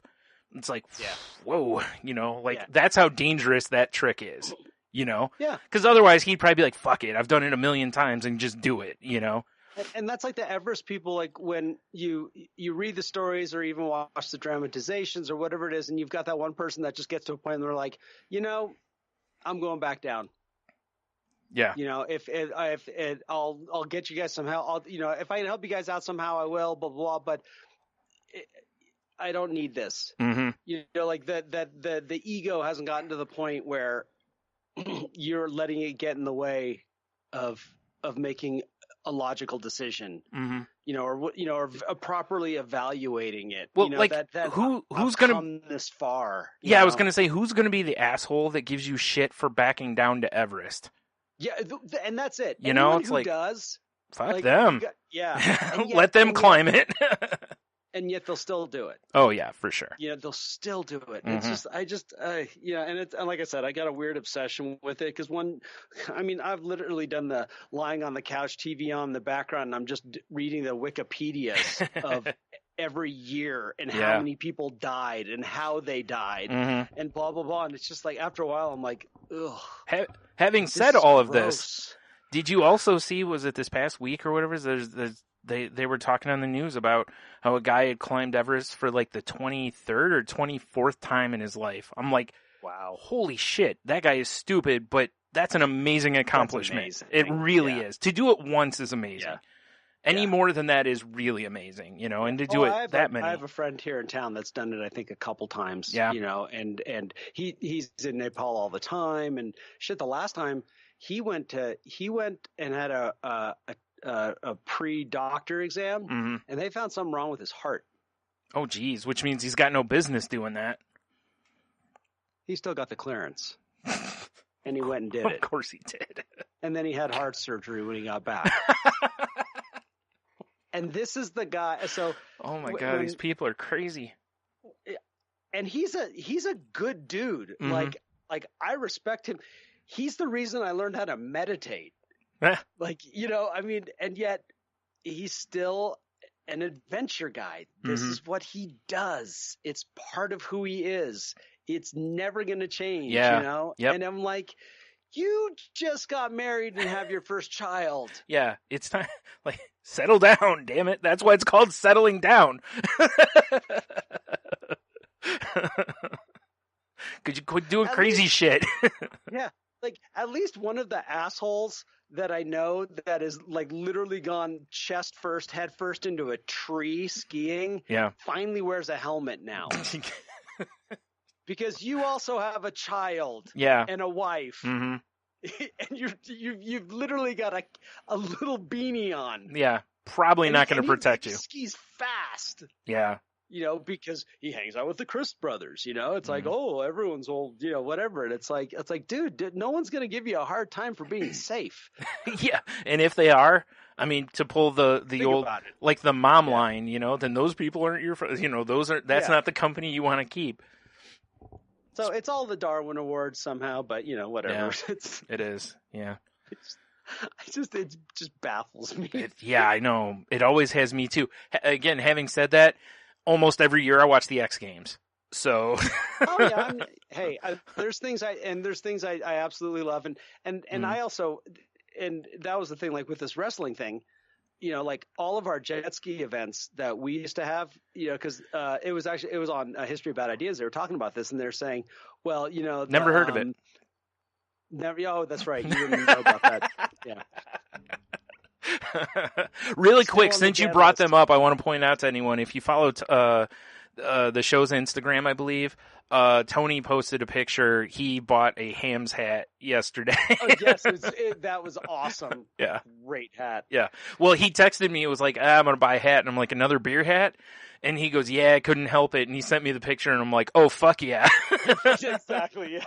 And that was my exact response. Oh, fuck yeah. So they were making the comment that the Nacho Libre, League of Wrestling can't exactly, afford to have, a paramedic on site. And I'm like, bullshit. All of volunteer our fucking jet ski races, we had to have a paramedic on Dude, site. Same thing. You get volunteers. Yeah. Yeah, the race officials would not start a race until that freaking ambulance was there. Any sporting event, and I don't care if you think wrestling's real or not, it's still a sporting event. Any sporting event, or chance someone could get killed or hurt. You could get hurt, yeah. There should be somebody there to at least someone who's qualified enough to maybe keep them alive until the paramedics do get there. Yeah. Yeah, we had to pay for it. It was just an expense right off the bat. Yeah. It was hundreds of dollars a day. I think it was at least $700 a day for the paramedics. There's two in their rig. You know? Well, and like I said, I'm sure if you really, I'm sure if you put the word out, I'm sure you could get some volunteers. Get some people on their day off to come do, who does, like, hey, we'll give you free admission to the wrestling event. All you got to do is be there in case something goes tits up. Yeah. I'm sure somebody would do it. Probably the same with you guys, kind of a thing. Not a free admission, I think but it was part of our insurance policies. I don't think we get it. Okay. There was any insurance on the event unless you had paramedics there. See that actually, that makes sense. Yeah. That's the other thing. Either that or, start putting it on the venue. To where something, even like you said, just make it part of the venue cost. Hey, we're also, there's also a paramedic involved or something. I don't know. So, since we went back to wrestling, I forgot I did have one sort of wrestling related thing. Excellent. Well, and this is, oh shoot, my freaking page won't load. Anyway, I know what it is. So, Stone Cold Steve Austin is getting his own talk show. On what? On USA. And it's going to be, bad. From what I read, it sounds like it's going to be him. Basically, each episode is like half an hour. It's with some celebrity or famous person type thing. And I think they're doing some sort of like, he's just traveling around with them kind of a thing. It's not going to just be a sit-down interview type of thing or whatever, but, I gotta say, and I believe it's called, like, Oh Hell Yeah, or something like that, which... but it's basically coffee and cars with Steve Austin. Yeah, it's what it seems like, and I was like, dude, I'm totally in. As soon as I read the synopsis for it, I'm like, I'm going to watch this. Because he's had a podcast for years, and, and his podcast is pretty entertaining, and it was weird because... was it just last year, toward the end of last year, early this year, all of a sudden he wasn't really posting podcasts anymore, and he was just putting up like classics and stuff. And I looked around because Fluffy Bunny Ash pointed it out to me, and I looked around one night, and at the time it was, he had said that he was just taking some time off to refresh himself, basically, which is understandable, as both of us know from, even though these aren't work, they are work, so even in his position where, he's just got to sit down and do the interviews and stuff, you still got to, you got to budget your time for it and blah, blah, blah, all these things, prepare. So, I was like, okay, yeah, that makes sense. And then it kept going on, and I'm like, I don't think it's just a refresher at this point, because it's been months and months and months, and he doesn't do like seasons of his show. Yeah. So I was like, he's not one of those, those fly-by-night type shows where it's like, oh, we're going to stop making shows, and then they come back right away, It should be Weiser's in the Winnebago. Well, it's funny. For the most part, he drinks wine now. I know, that's what you're saying. It's so weird. Wine. I'm like, well, that's no fun. No. Really quick, I just want to point out, did you catch my little shot at Daft Pod there? I did. Okay. Yeah. I'm just kidding with him. Everybody knows we got nothing but love. So, anyways, that's I just it's just like a musician. Yeah. It's like when you're tired of the big dog and pony show. You've been doing some crazy ass shit to keep the audience involved. Yeah. The production is huge. It's like you're just going through the motions every day, but it's so much work, and you got this huge group of people with you. And finally you're just like, man, I'm tired of this stuff. I just can't do it anymore. I'm done. You call it off. And like a week later, you're like thinking, man, I just remember the simplicity of just the band playing in the club. Yeah. Just for the fans, not for the production, not for all these people. And so you're like, hey, let's get the band back together and let's just play some club gigs. Let's do the acoustic show. Yeah. Right. Kind of like yeah. the DAP pod thing.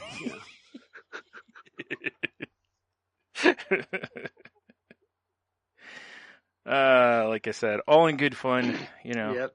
We happy to hear them again. Yeah, we both love them. Both glad that they're gonna be, sticking around or coming back. I sent that to Neil the next day. I'm like, the band parallels continue. Because I almost, when they said that they were quitting, I'm like, dude, why don't you just do what bands do and go back to basics, Yeah. Pick up the acoustic guitar, just go play at the coffee houses. Oh my God. Dude, he needs to redo their intro with an acoustic. There you have it. And just be like, this is the stripped down Daft Pod. Yep. This is it. We're back to what, we're going back to what made it work in the beginning. Daft Pod Unplugged is what it has to be called. There we go. Just change the show completely. Yep. Just acoustic. Low energy. No. Low technology, Just have the sound of like espresso machines in the background during the entire podcast and people ordering Venti macchiato. Ooh. Half calf, double decaf, whatever's. Yep. Oh man, yeah, it's good stuff. I seriously hope that they do something like that. He'll do it in Jamaica. No, see, if he doesn't Jamaica, he needs to do it with like a Jamaican, a beat to it for the intro. Yeah. So. You know what? They should really do that. They should do. That'd be kind of fun, right? He needs a Jamaica intro. Mm-hmm. And then I don't know what the Reno intro is going to be. I mean, I don't. Like what music says Reno? I don't know. Yeah. Air Supply.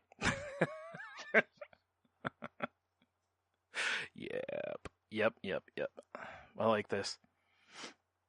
For anyone who doesn't know, we're referring to our pals over at the Dark Angels and Pretty Freaks podcast. So they had a brief retirement. Yeah, they'll be back. Would they say June 1st? Yeah, beginning of June. So go check them out. They're new on the scene. They're going to need the help. So. Yeah, and Moving the Needle podcast. We just got our first show all prepped, ready to go. Nice. Topics are set. We're going to record. Yep. I need to write an intro. Speaking of intros. I like it. It's going to be awesome. Yep. I like it. Glad that's Everyone's back too. On board.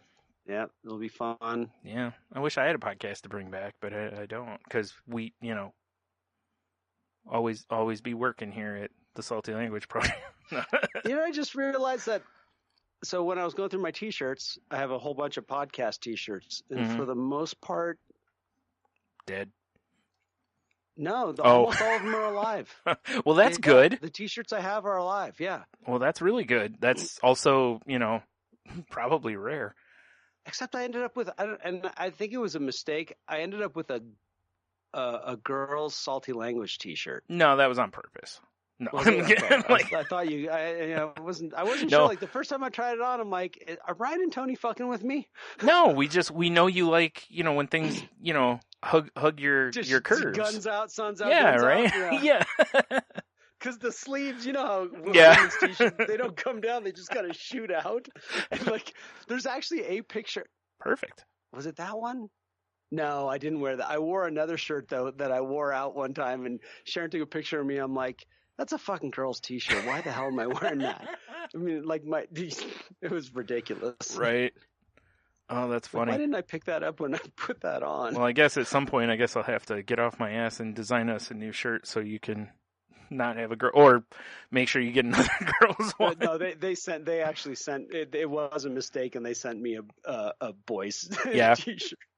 Right. I was going to say, yeah, we actually had no control over it. So, yeah. Otherwise, it would have 100% been on purpose. Exactly. Just like, of course. Oh, we only got one left for Heno. Like, well, all we have left is his girl's one. He's comfortable in his sexuality. And looking fabulous. Fabu, baby. Yep. Lord. I actually do need to do that, though. I do need to get us. I actually have 2 different shirts I've been kicking around lately that I need to probably do. One's more of a joke. Your intro, fuck. Yeah, because that was for episode, what, 200 or 300? 200. I know. Was it 2 or was it 3? Idea. I think it was for 3. No, it was 2. Was it? Holy jeebus. Yeah, it's a long time ago. Man. All right. Because I wanted to redo it for 3. Because like I said, I have an idea. Okay. It's like it's awesome. It's going to be more kind of hip hop kind of thing. Nice. You know, I was going to take the actual I was going to sample the original. Right. Right. And I got a whole thing for a course and everything, but you know, it's on that list of procrastination. Oh, shit. I get it. Oh, speaking of lists, I was talking to the Agent Palmer, who is a what do we call him? A proxy podcaster, how he likes to call himself. Okay. He goes on everybody's shows, but does not have a show of his own. Mm-hmm. And he's mentioned something about my desk is still clean, right? This is another one of my great achievements. Wow. Right. I have services, and he was saying the same thing. He's like, except my pile of notepads, and I'm like, motherfucker, that's the same thing. I literally have this pile of notepads. Oh, that's funny. Still. Yeah. Right. Mm. And because lists. And so he starts talking about lists, and I'm like, Brian's right in there with that. I'm like, we need to do a podcast on lists. Yeah, you're right. We should, because you're right. He's found some electronic way. He's starting to get himself off of, paper and getting himself onto electronic lists, and in a way where he had some app or something where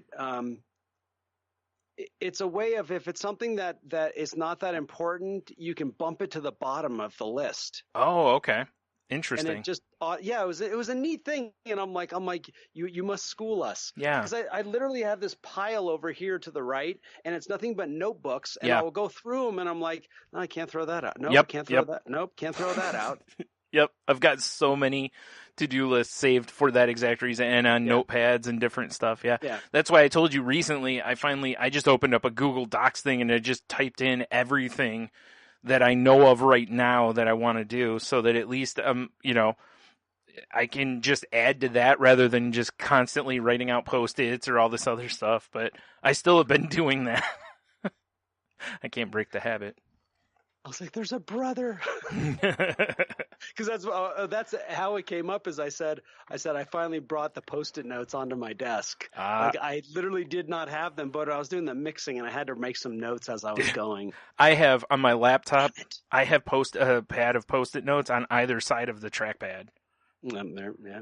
And one is blank for the moment because I completed it yesterday, but the other side's got about 1, 2, 3, 4 plus the one on top, and underneath this pad there's 1, 2, 3 other lists, and that's just there, Yeah. So yeah, I feel the pain. So,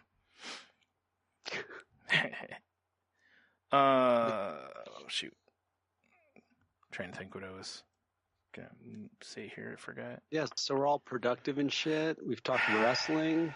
Yeah, I know this productive thing. I don't like it. I don't like What's it. up with that? No, I don't like it. No, at least are we going to talk about it on the Crazy Life? No, I just don't even feel like I want to. Maybe one thing. We still will. Yeah, we will. So Jeannie pointed this out to me the other day, and I actually forgot I was going to give you the link before we started, and I totally forgot. So I will give it to you right now. It's from Nami. And the site, for anyone at home, is mantherapy.org. And it looks like it's, like, I get what it is. They're trying to do a program that basically gets guys to share, their feelings, to talk to crisis chat people, to go to therapy, these kind of things. Like there's one on the very front thing says, okay, the fucking website is hilarious. Yeah, there's some of it that I really thought was funny and good. It's really funny. Like the one thing on here says roughly 1 in 10 American men suffer from rage or intermittent explosive disorder. Yes. Yeah, 1 in 10. I think that number's low. But I do like the stuff on here that's like one of the things says, question, can't I just fix my problems by myself? And then, find out. And of course it's going to say no. Sometimes a man needs a pork shoulder to cry on. Yeah. It's why I said there's quite a bit great that I like on it. But God, I can't remember what it is. This is great. When a person dies by suicide, is there something wrong with that person's character? Find out. It's a good question. Yeah. And should men keep their feelings to themselves? Yeah, like men have a choice. Yeah, right. Oh wait, I'm sorry. I'm not supposed to say that. Yeah, right.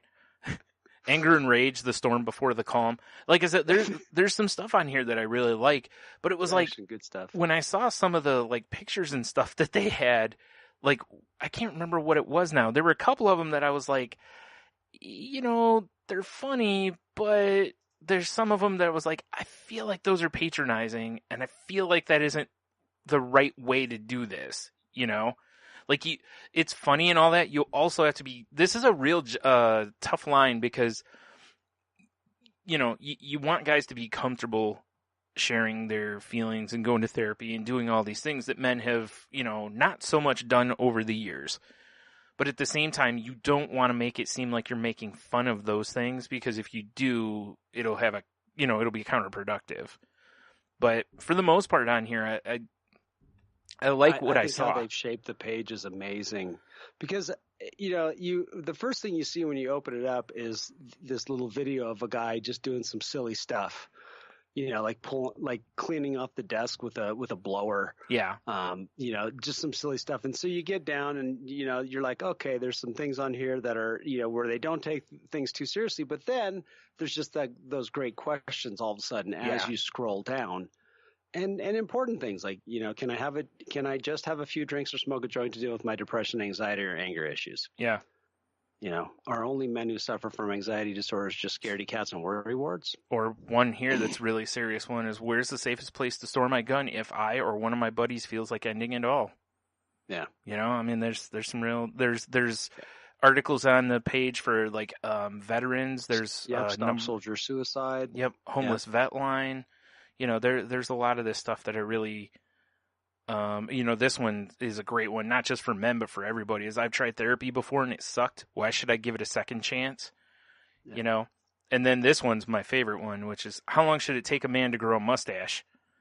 So it's like they try to mix in comedy with it. And for the most part, I think they did a pretty good job of it. It was, the more I've looked at it, and there's a lot on that page. I really, when I first went to it, I thought there was just a few things. And then it's like an endless scroll kind of page. Yeah, it's really good. And there's just good humor in there, mixed in with some honest to goodness questions. So, yeah. So if, bird hunting, it's like bird watching, except after you watch the birds, you shoot them with a slingshot.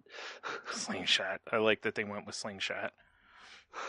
So yeah, if you're, especially if you're a guy out there, maybe have a look. Yeah, it's a good one. So, yeah. Pass it on. Yeah. But you don't have to take my word for it. Dun-dun-dun. So, all right. I'm going to bring that up again on the Crazy Life, too. So if you're going to be listening to the Crazy Life folks, you're going to experience You're getting a double fucking dose. You kind of are. Yeah, sorry. Except not sorry. So, really, just a quick comment or thing here was, did you see that there's a petition from people to cast Danny DeVito as Wolverine?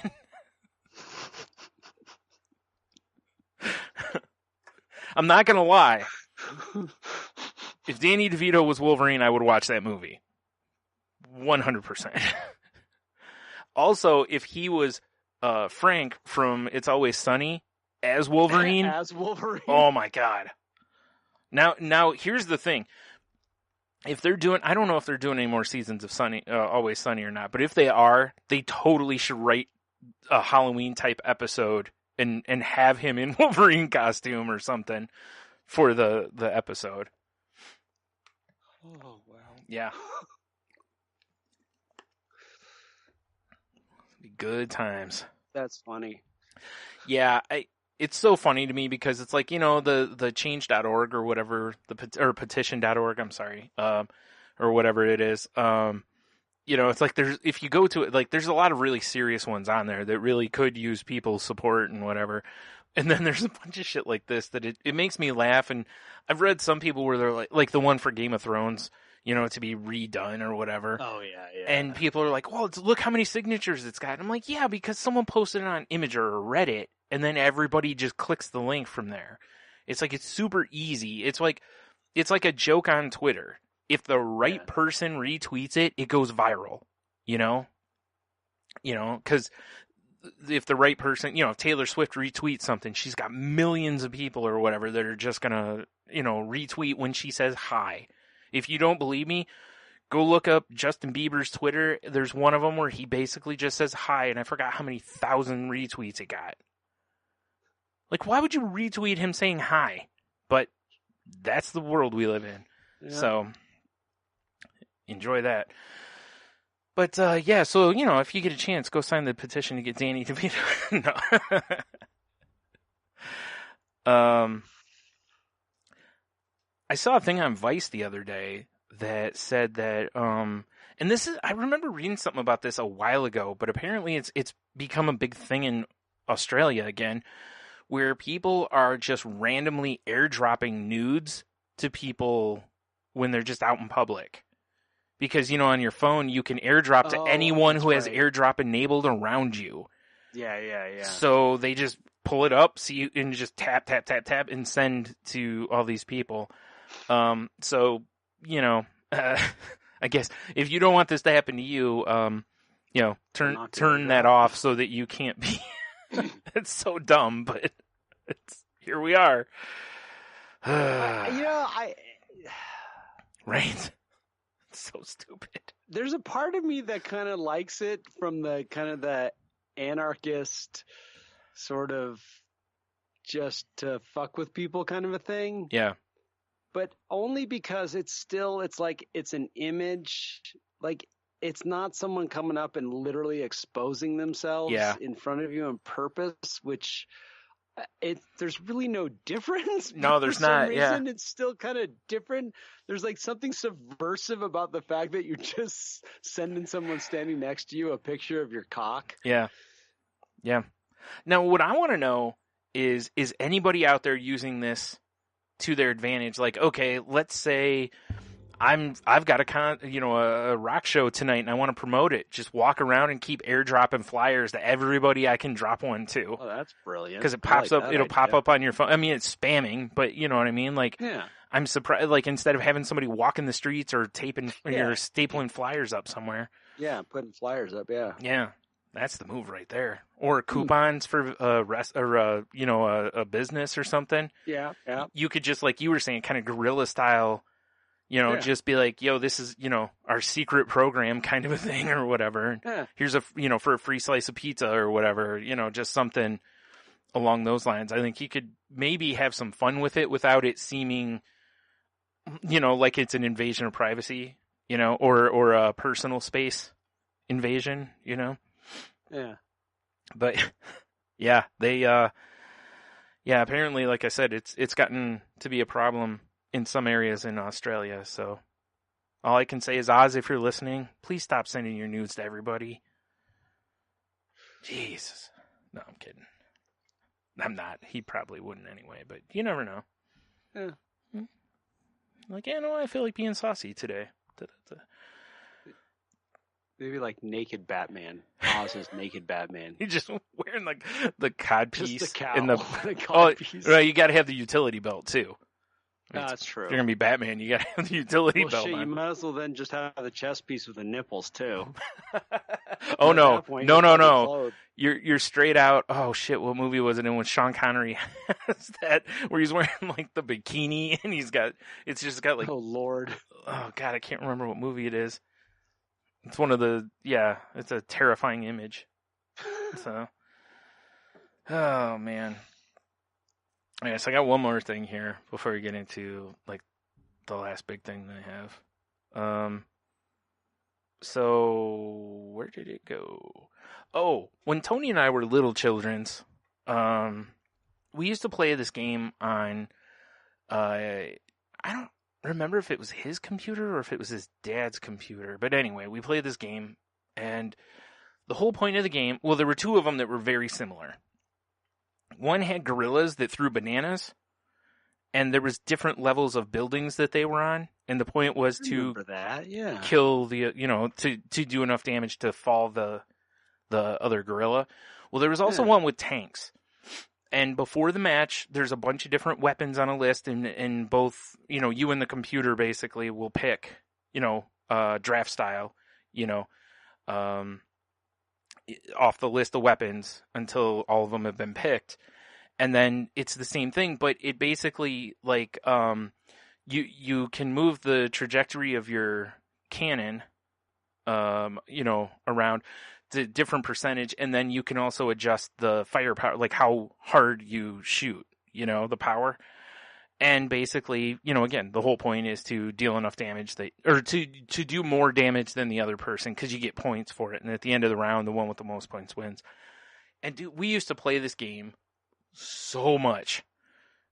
And, it's got different weapons in it. Like one will just build like this big dirt wall right in front of your opponent, so they have a hard time shooting through it, Or one's just a big ball of dirt to where they're encased in this giant ball of dirt to where, again, they have to keep trying to shoot their way out of it, so they can't get any points, basically. But anyway, we used to play this game like crazy.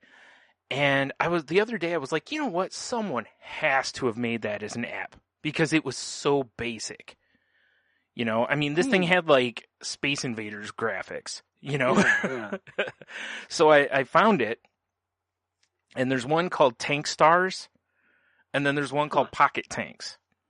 Now, the Tank Stars one is made by, I forgot who it is, but anyway, it's they have a bunch of like puzzle type apps and stuff that I play various ones of. And the Pocket Tanks game is the game basically that we used to play, though. Like with the shitty graphics, and I started playing a game of it, and I'm like, oh man, this is, got that. I was like, man, it's nice sometimes when you can find that piece of your childhood, again. And the Tank Stars one is a little updated. Like, I think you can drive your tank forwards and backwards in it too. I can't remember if you can in the original, maybe. Geez, I keep hitting my mic stand here. And then also, but the graphics are a little bit better on that one and stuff. So whichever you prefer. But there's also a game, like I've talked about it a long time ago on here, and it's called, what is it? I think it's called Bowmasters. That's essentially the same idea, except it's two goofy characters, and each one has essentially whatever their weapon is, Like one guy was using, he just shoots an arrow. Another one, like that's a lumberjack, he throws, I believe it's a chainsaw that he just throws it, and and stuff. So, and it's kind of, and it's fun. Like you can hit your opponent and it won't kill him, but like you can hit him in the head and it'll take like half their face off to where it's just like a skull. And it's basic graphic stuff. It's cartoony violence, but it's fun. And, I was playing that too. And it's like, man, that game kind of fills my void of the gorilla game, because it's the same idea, except they added a little extra to it. Like one of the guys, like he throws a card, and when it gets to a certain point, much like in, Angry Birds, some of the ones, like they get to a certain point, you tap the screen and it does something else. Mm-hmm. So the one guy, you throw a card, and by itself, the card does damage, but you can also have it explode. So if your trajectory isn't right, or if you you get it just right, the exploded card does more damage. Oh, nice. So I was playing the hell out of that the other night. And, of course, since it's a new game, instead of being old, there's microtransactions and characters you can only get if you're a VIP member. And I'm like, yeah, that ain't happening, but I'll just play the other part of it because it gets done what I needed to get done, which is just stupid violence. And a game takes, I don't know, less than 5 minutes.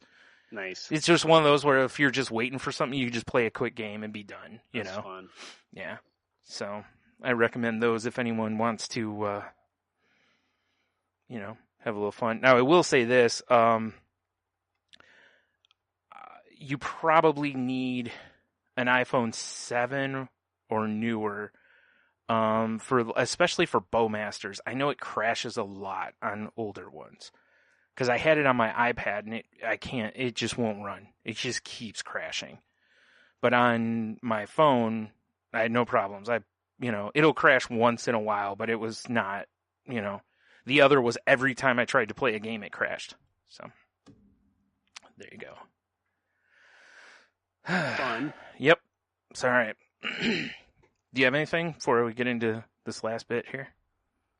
I guess some related to the last bit. Okay. Oh, yeah, that's right. I forgot. I was like, go ahead. And I'm like, oh, wait, you're meaning the bit we haven't done yet. Yes, that bit. Not the last bit, but the last bit. I've been noticing lately, I saw somebody post about this on Twitter, and I thought it was a really good point, which is it feels like every group that was really positive about stuff, it seems like there's just been so much hate on things people love. Like Endgame came out and people were mad about this or mad about that about the movie, and not in a normal, just the way nerds are about stuff. It was beyond that. It was like, it really feels like YouTube hate, And yeah. And then, we had the final of Game of Thrones, or finale. I don't know why I said final. The finale of Game of Thrones. And the hate that came off of people from this was ridiculous. I get I get the criticism, Like, if you want to criticize it, that's your right as a fan, art's subjective, blah, blah, blah. But some of it is just unreasonable hate. Again, YouTube hate, know? And then the same night as the finale of that, WWE had their Money in the Bank event. And, and listen, I took part in the hate from that too, because, they had Brock Lesnar basically wasn't in the final match. That was a ladder match where guys are basically destroying each other on and through ladders. And then Brock Lesnar's music plays. He runs up the ladder and wins the match. And it was not received well by most fans. To where it's interesting because in wrestling, there, other things too, but it's like there's heat, which means the audience is booing you. And then there's what's called go away heat, which means they just want you to go away. And for a long time, they just booed him because I've always hated Brock Lesnar. And it isn't just the wrestling thing. Like in UFC, he's a cocky, just a fuckhead. And, I've just never liked the guy. Like, no want to support him. And WWE keeps giving him money because numbers move. He moves the needle, if you will. So, but again, in wrestling fans in general are, the ones who get pissy when things don't go exactly how they would have booked things are called smarks, right? It's generally not it stands for smart marks, and it stands for the people who know too much about the wrestling industry, and then when it doesn't go the way they think, so whatever. And listen, I full on admit there's plenty of times I'm a smark as much as anybody, so but again, it's like this is the way WWE has been over the last few years. Like the fans, I'm in a group where we just talk wrestling, right? Everybody in the group is there for the same reason. We like wrestling. We like professional wrestling, right? But after every event, there's just this acidity from people or toxicity that just spews and spews. And it's like, if you're that mad about it, why do you keep coming back? That's the question. Why would you keep doing something you hate? Yep. And I kind of have been asking other people this. Like, it's different. The Game of Thrones thing's a little different because it was the finale of the show. You can't go, well, I'm not going to watch anymore, because nobody is. Well, reruns, but you know what I'm saying. But the people with wrestling will keep coming back. Or comic books, I've seen it over the years. Like, they do the same thing, or like on YouTube, or people who listened to like Howard Stern back in the day. There were so many people that couldn't stand him, but they wouldn't turn it off. And that's how you hurt things. If you really dislike something, don't put money in its pocket, you know? Yep. But what I can't understand with this stuff is that I think the tipping point has been, you know, for years and years, you know, it wasn't cool to be a fanboy / fangirl, you know, or a geek or a nerd or whatever. Yeah. And then it got so, like, it's cool to be a geek about everything and anything, you know. And now it almost feels like we're kind of swinging too far the other way, to where now it's cool to be a person who hates what you and everyone else loves. It's like that's what people are, like I said, it's almost like the YouTube comments have come to life, you know? And I mean, I know this could easily turn into probably political and social discourse and all that, but it's like, I'm just trying to keep it within the realms of geekdom here. But what do you think? Have you noticed that? Like music too. I've seen it in music too. People are so hateful towards something they don't like, instead of just being like, just shut the hell up. Well, I was talking about this on one of the last Orville-ites or Gotham-ites, whatever we were doing at the time. Yeah. And I was kind of mocking this idea of like, wait, no, don't tell me you didn't like the prequels. Okay, shocking. Right. You know? But like, you know, this thing where it's like on podcasts all the fucking time. Mm-hmm. And it's just like, when they came out, it was so fucking awesome. It was. Totally was. It was so great to see it. Now, that didn't mean that you didn't walk out of the theater kind of going, you know, like, you're like, yeah, and then about a day or two later, you're like, I mean, tastes kind of stinky, you know? Or, I was furious walking out of the theater for episode 1. And some people were mad instantly. Yeah. Some people, you know, my buddy Brendan, he just like, he couldn't handle it. Yeah. I loved it, right? Yeah. I loved it because I've been waiting so freaking long for it. It's like, I don't care. Mm-hmm. And the same thing goes on with the Star Wars stuff now. Totally. And it's like, yeah, that's actually, I meant to bring Star Wars into that and I forgot. Good pull. It's like this desire to look for everything that's wrong with something versus just enjoying what it was made for. And that's entertainment. Yeah.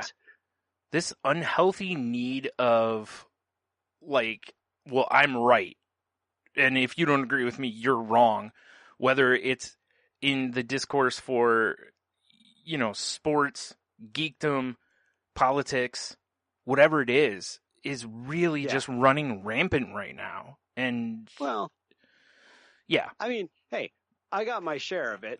That's why I said I contribute to it too. I'm not saying that I'm innocent. But I ain't gonna do it over entertainment. Yeah. I'm just not. Yeah, I generally don't over sports either. You know, I'm not one that because you like. Well, there's a couple teams I'll say something, but otherwise, you know, when somebody's like, "Oh, well, I like this team," I'm like, "Okay," you know, and you know, like I was at a bar a couple of weeks ago. Damn it! And I had I was wearing a Cleveland Indians hat, and guy was like, "Indians fan, huh?" And I go, "Yeah," and he was like, he's like, "Fuck the Indians." And I laughed and he goes, "Nah, I'm just kidding, man." He's like, "I'm a Tigers fan," you know, whatever. I'm like, "Yeah, it's cool, you know, whatever."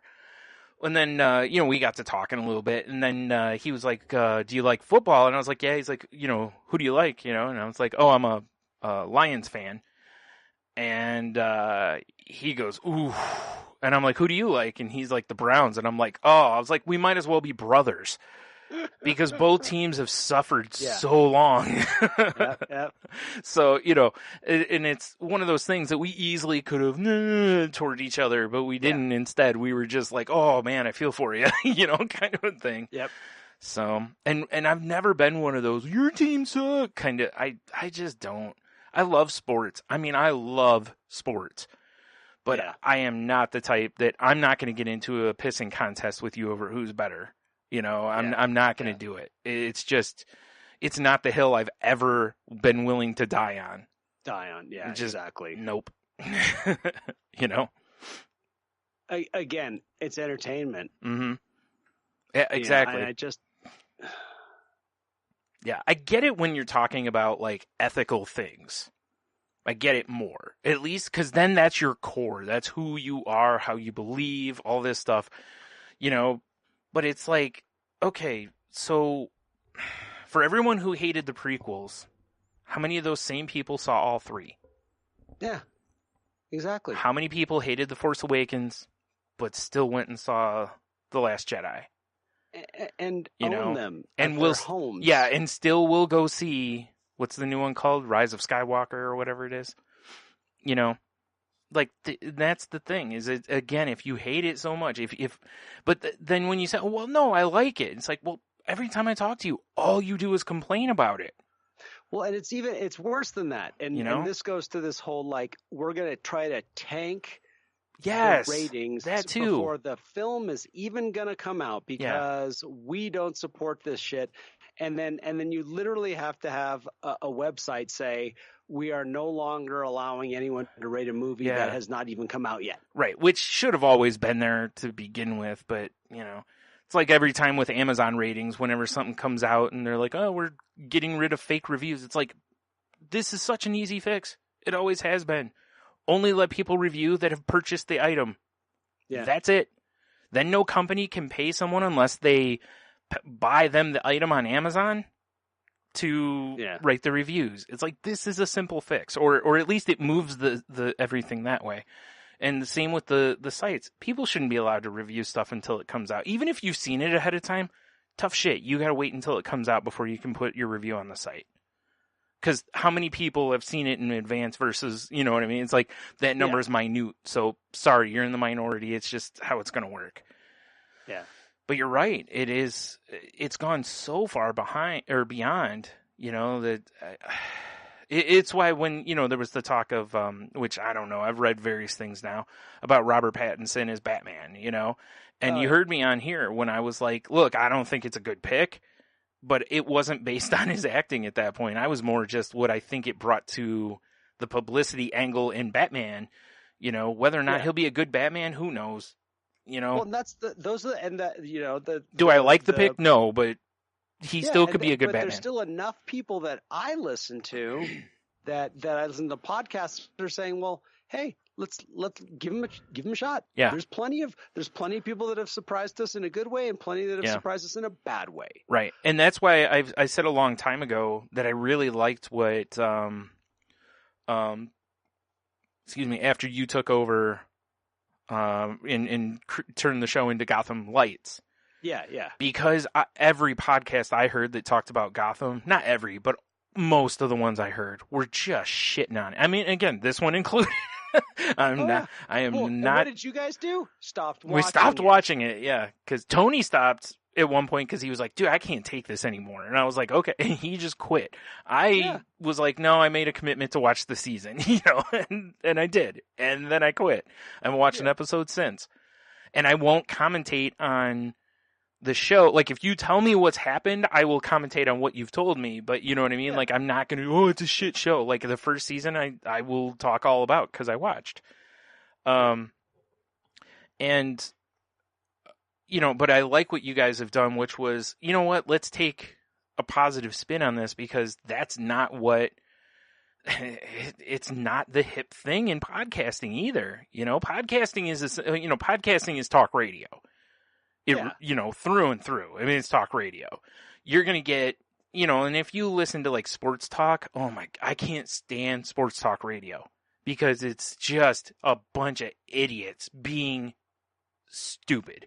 It is machismo like crazy, you know, like my testosterone. It's like, whatever. I got high testosterone. You know, I'm not calling in. But anyway, it's just, I like that you guys put a positive spin on it, because when I've listened to it, which again, the only reason I don't really listen is I don't watch the show, so I'm kind of like, What's you the know, point? Yeah. yeah. Otherwise, I would listen. It doesn't seem like there's a point to it for me. Yeah. Although I might still enjoy it. Whatever. Everyone should go listen, except me. So, but again, we've talked. That's why I liked Moving the Needle, was because even though there was ball busting and different stuff, and there were definitely conversations on there where someone liked something no one else did or whatever, it was still civil. And it's why I love, and I've mentioned I don't know how many times, the Marty and Sarah Love Wrestling podcast, because it's not like them booking everything in wrestling. Well, didn't do this, you know, like they make comments, but most of the time they're more of a, well, we'll see where it goes kind of a thing, and they're about having fun because it's in the title. They love wrestling. Yeah. And that's my thing. I just can't get past this. So to me, what I think happens a lot, and this is where I understand people getting on a mission about something that actually affects them personally. Yes. Or could affect them personally. Mm-hmm. Or maybe or it could affect someone that they know personally. And therefore they take it to a level of anger and even action where they're literally going out of their way to make sure that everybody knows this. Yes. And sports and movies aren't those things. No. Again, I totally get it if it's something politically driven. I get it. Like, it could affect your life. Yeah, I get it when it's, like I said, your ethics and whatever. Like, I totally get it when it comes to that stuff, because that is part of you. That, like you said, that affects you personally. But when it's, like I said, and I know we all, listen, all of us sports fans, we all love our sports teams, and I also, for the record, I am one of those people who can't stand it when people say, we did this, when they're referring to their favorite team. Because it's like, your ass did nothing. They went out and played the game. Anyway, I also hate it when parents do that with their kids' teams. When they say we and they're talking about their kids' team. It's like, you are not on the team. Stop it. Yeah. Anyway, but those things feel like they affect you personally, because you get into, you get into those arguments. Well, red's better. No, purple's better. No, it's like, stop it. They're both colors. Like, you can like who you like, and it's fine. And you can hate the team's rival. Totally get it. That's part of sports. If you're a Red Sox fan, I do not expect you to go, the Yankees ain't that bad. No, I expect you to go, Yankees suck. Sox rule, whatever, Yeah. Totally get those things. Or like that guy when he saw me wearing the Cleveland hat, fuck you. Yeah. Fuck the Indians. Like, yeah, whatever. I get it. So, I don't know, man. It's, every time we end the crazy life, I'm always like, do something nice, be kind. It's like, I really can't emphasize that enough to people anymore. It's just keep trying to not partake in those kind of things. Don't feed those trolls. Don't be part of those things. If you don't like something, again, if it's something that actually is a negative thing that needs to change, sure, do whatever you need to do to enact change. But, okay, if you hate a TV show, you don't need to start a petition to get it off of TV. I mean, unless it's like offensive or, you know what I'm saying? It's like, just because you think it's a bad show, that is not a reason to try to get it off TV. Just quit watching it. Yeah. If shows don't have ratings, they take those shows off the air. Because the way you know that is because then when you see a petition come on for like Santa Clarita Diet or Santa Clara, whatever the hell it is, Diet, a Netflix show, I keep seeing stuff popping up that, petitions to save the show. It's like, watch the show. Yeah. Get your friends to watch this. See, if I go to you, hey, Henno, you know what I hate? Eventually you're going to go, I don't care. Whether you say it out loud or not. If I go, hey, Henno, I watched this great show the other night, you're probably at least going to go, oh, what was it? Like there's at least an initial interest in something. Yeah. So, which, leads me to, if people haven't watched What We Do in the Shadows, that's on FX, they should. It's pretty funny. So one of the things with the Game of Thrones. Mm-hmm. Oh, were there people upset at that?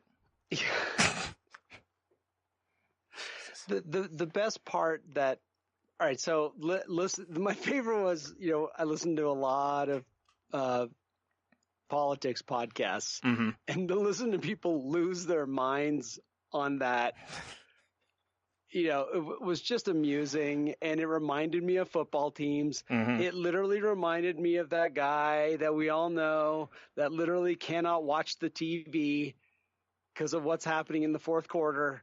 I can't watch, or, blah, blah, blah, this kind of reaction, like literally where it's just like, it's so personal. Their anxiety's through the roof. Yeah. I was like, all right, and then especially when they say, well, and I've never read the books either. And it's like, okay, but when you can turn it around and finally say, but man, there's been some great memes. Oh man. People have been creative with, now that's a creative outlet for something that's kind of bugging you or irritating you. And as much as I disagree with a lot of the memes I've read, there's been a lot of really funny ones. Even if I don't agree with them, there's been some really funny ones. Yes. Which is what I wanted to share because... Really quick, I saw an article on something earlier today that was talking about the best way to deal with rage is to be creative. Yep.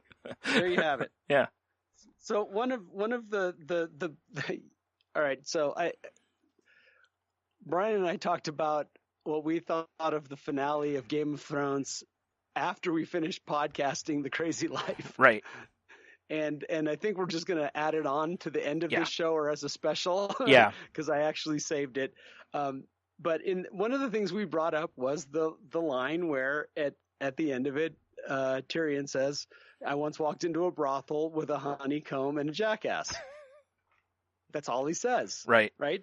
So somebody finishes and says, can Tyrion finish his fucking joke, please? And then we get, Tyrion walks into a brothel with a honeycomb and a jackass. The madam asks, what can we do for you? Tyrion says, I need a woman to lay with, for mine has left me. The madam says, whatever for? And what's with the honeycomb and the mule? And Tyrion says, my woman found a genie in a bottle, and he granted her 3 wishes. The first was for a house fit for a queen. So he gave her this damn honeycomb. The second wish was that she have the nicest ass in all the land. So he gave her this damn donkey. Madam says, and what about the third wish? Tyrion says, well, she asked the genie to make my cock hang down past my knee. Madam says, well, that's not too bad, eh? And Tyrion says, not so bad. I used to be 6'3". And if anyone, if you're listening and you haven't watched the show, Tyrion is a dwarf. So that's why that's extra funny. Yeah. Oh, and I actually... Yeah. But that was something we actually say there. Is I was like, I want to hear the end of the joke. Right, exactly. And then, like, what is that all about? And then somebody comes up with this meme about it. And that was awesome. Yep. Because people were all going, how do you leave that hanging there? And like, I get it. There's some legit, like, there's a lot of legitimate criticisms. Mm-hmm. Mm-hmm. What's it going to get you? Right. So one thing to add on to our talk that, again, will be at the end of this or released separately, whichever. And, fair warning, plenty of spoilers in that. Oh, yeah, it's pretty much all spoilers. Yeah.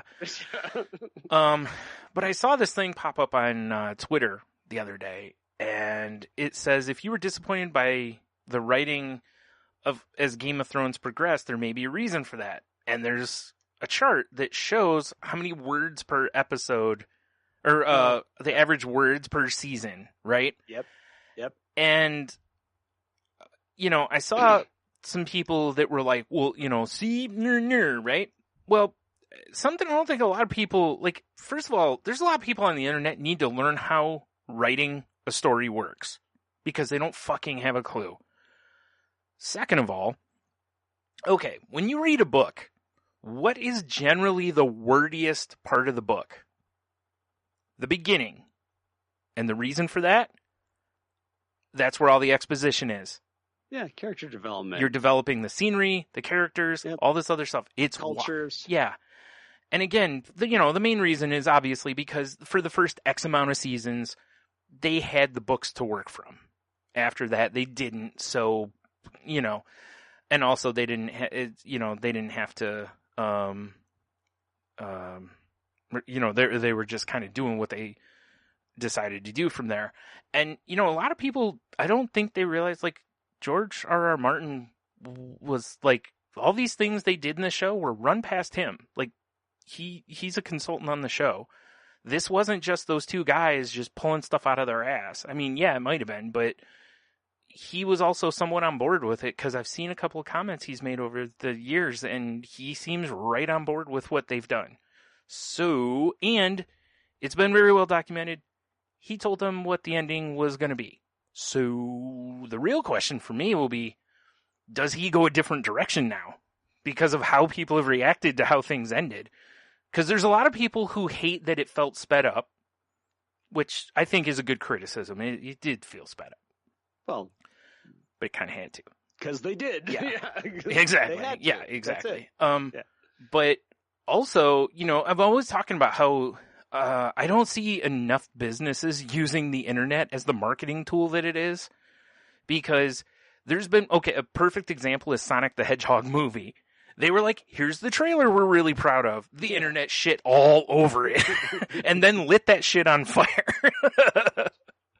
And they went, okay, maybe we should make some changes. Free marketing research.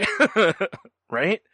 And you see it a lot, like, where a company something will conveniently leak ahead of time, and then when it comes out, it's completely different. I've thought for years WWE kind of does that, where they'll put out things to see how the fans react to the rumors, and then they'll change the writing accordingly, Yep. So I'm curious to see if George R.R. Martin stays the course here and does a very similar ending, but just fleshes it out more. Or if he's like, you know what, let's, let's really make heads explode. He's like, fuck it, let's put in 20 more dragons. Let's make, I'm going to do 6 books on the Night King's background. I'm going to, I'm going to come up with a few more prophecies. Yeah. Oh, yeah. So, anyway. Yeah, so I guess more of all this is like, for me anyway, is like what I'm trying to get at is, if you love something, set it free. Yeah, love it. Show that you actually love it. Don't shit all over it. Hunt it down and kill it. Right? I don't want to sit and take part in a conversation with a bunch of people shitting on something I love. I've had conversations where I start talking about pro wrestling and someone, that's fake, right? It's like, yeah, no shit, it's fake. Like, yeah. I knew that when I was a little kid, But that's the other thing about it, is it's not even about shitting on something that you love. When you hear people just going on and on and on over and over and over again about stuff that it's like, wow, it's not that important. Right. And there's some times over the years where I've been that person. Like when Spider-Man, the first Spider-Man movie came out, I was ranting like a lunatic about how much it angered me that he didn't have his web shooters. Like, that they were organic instead of man-made. Because that him making those is part of the character. It shows his intelligence level, because he creates these, anyway. So, and down the road, I think he does something like a patent with, I don't remember if it's with them or the web fluid or something, and he makes money out, so it's part of the character. And, when they decided to go with organic ones, it just made me angry because, as Brian Regan has famously been known, especially on this show, Tony and I do it all the time, it's the, it's not what I'm used to. So we get pissy about it. But then when the X-Men movies came out, they were like, hey, we're not going to put them in yellow spandex. We're putting them in leather, like black leather. And I was like, that makes a lot of sense, because yellow costumes on the screen would look really goofy, probably.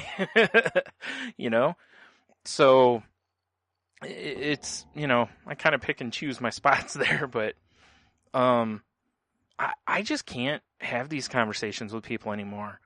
It's so funny how my tolerance as I'm getting older is dwindling for the things, and that I used to be, like, I would get into the longest arguments with people over shit like that in the past, or wrestling, or, I mean, with wrestling I still will, because it's no different than watching any other TV show, except these guys actually can't get hurt. Yeah. Millions of people watch Survivor and act like that's not staged. So, or they'll watch The Bachelor, but watching pro wrestling is terrible. Okay.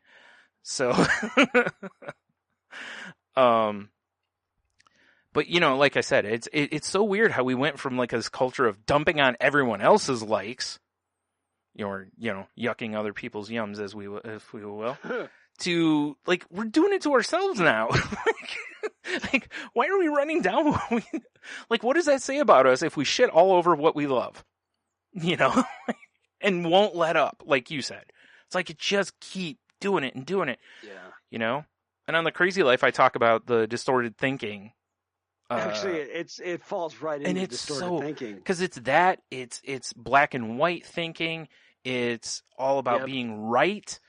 It's like a lack of acceptance. Yeah, it ticks off so many boxes. Narcissism in there somewhere, too. Right? Like, it's,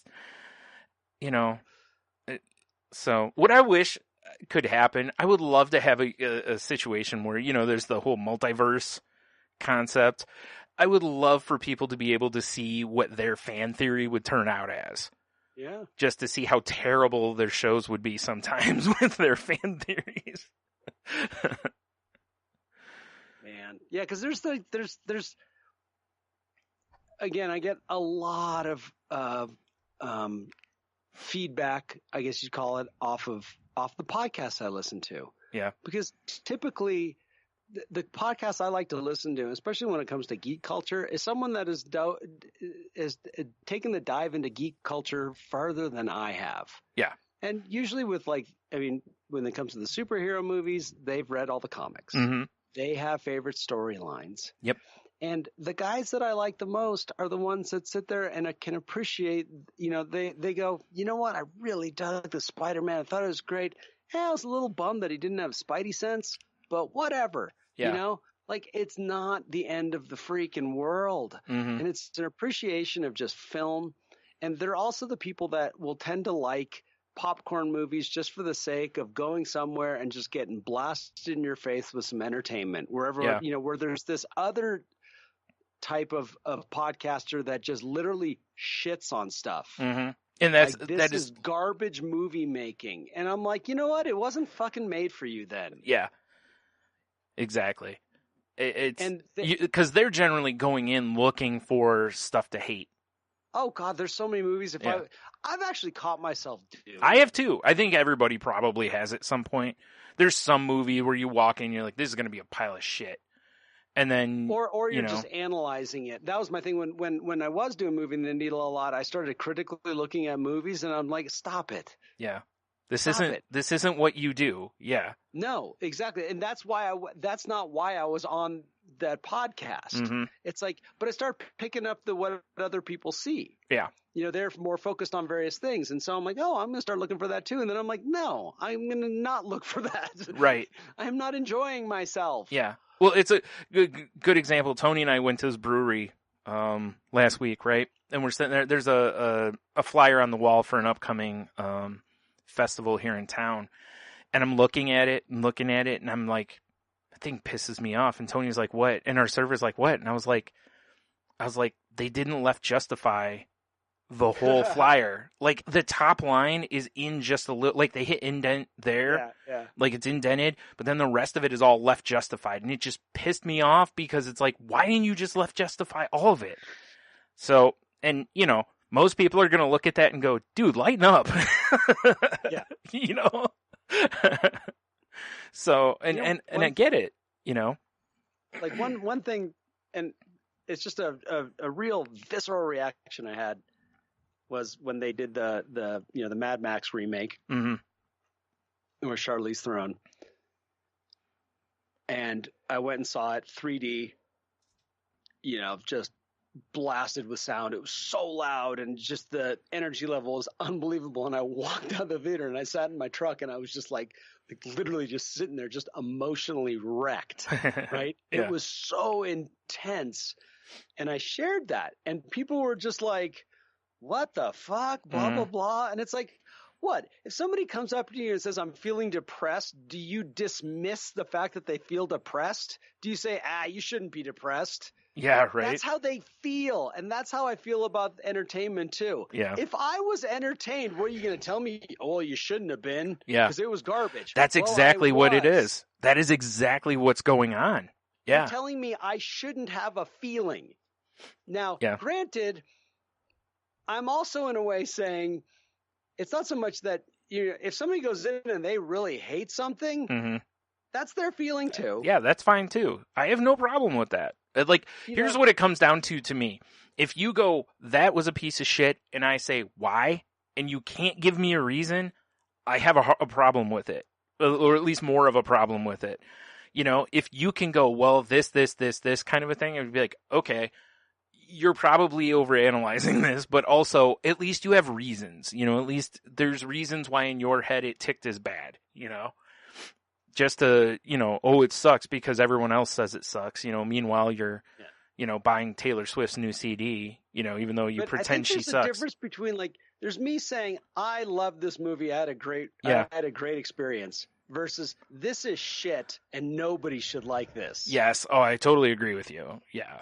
It's like, I always ask people when they like something that I don't either understand why they like it or I hate, I will be like, I've gotten to where I just ask why, because you know me well enough. Like, I just want to know how your brain ticks. Yeah, like, and you're typically like, okay, yeah, you at least respect the fact that the person's got an opinion. yeah. I mean, even if they're, it's like that. I remember, years and years ago, the shirts that people used to wear that, everyone's entitled to their opinion, no matter how stupid and wrong it is, kind of a thing, like. But no, I really do. It's like, if you have a reason that you love something, okay.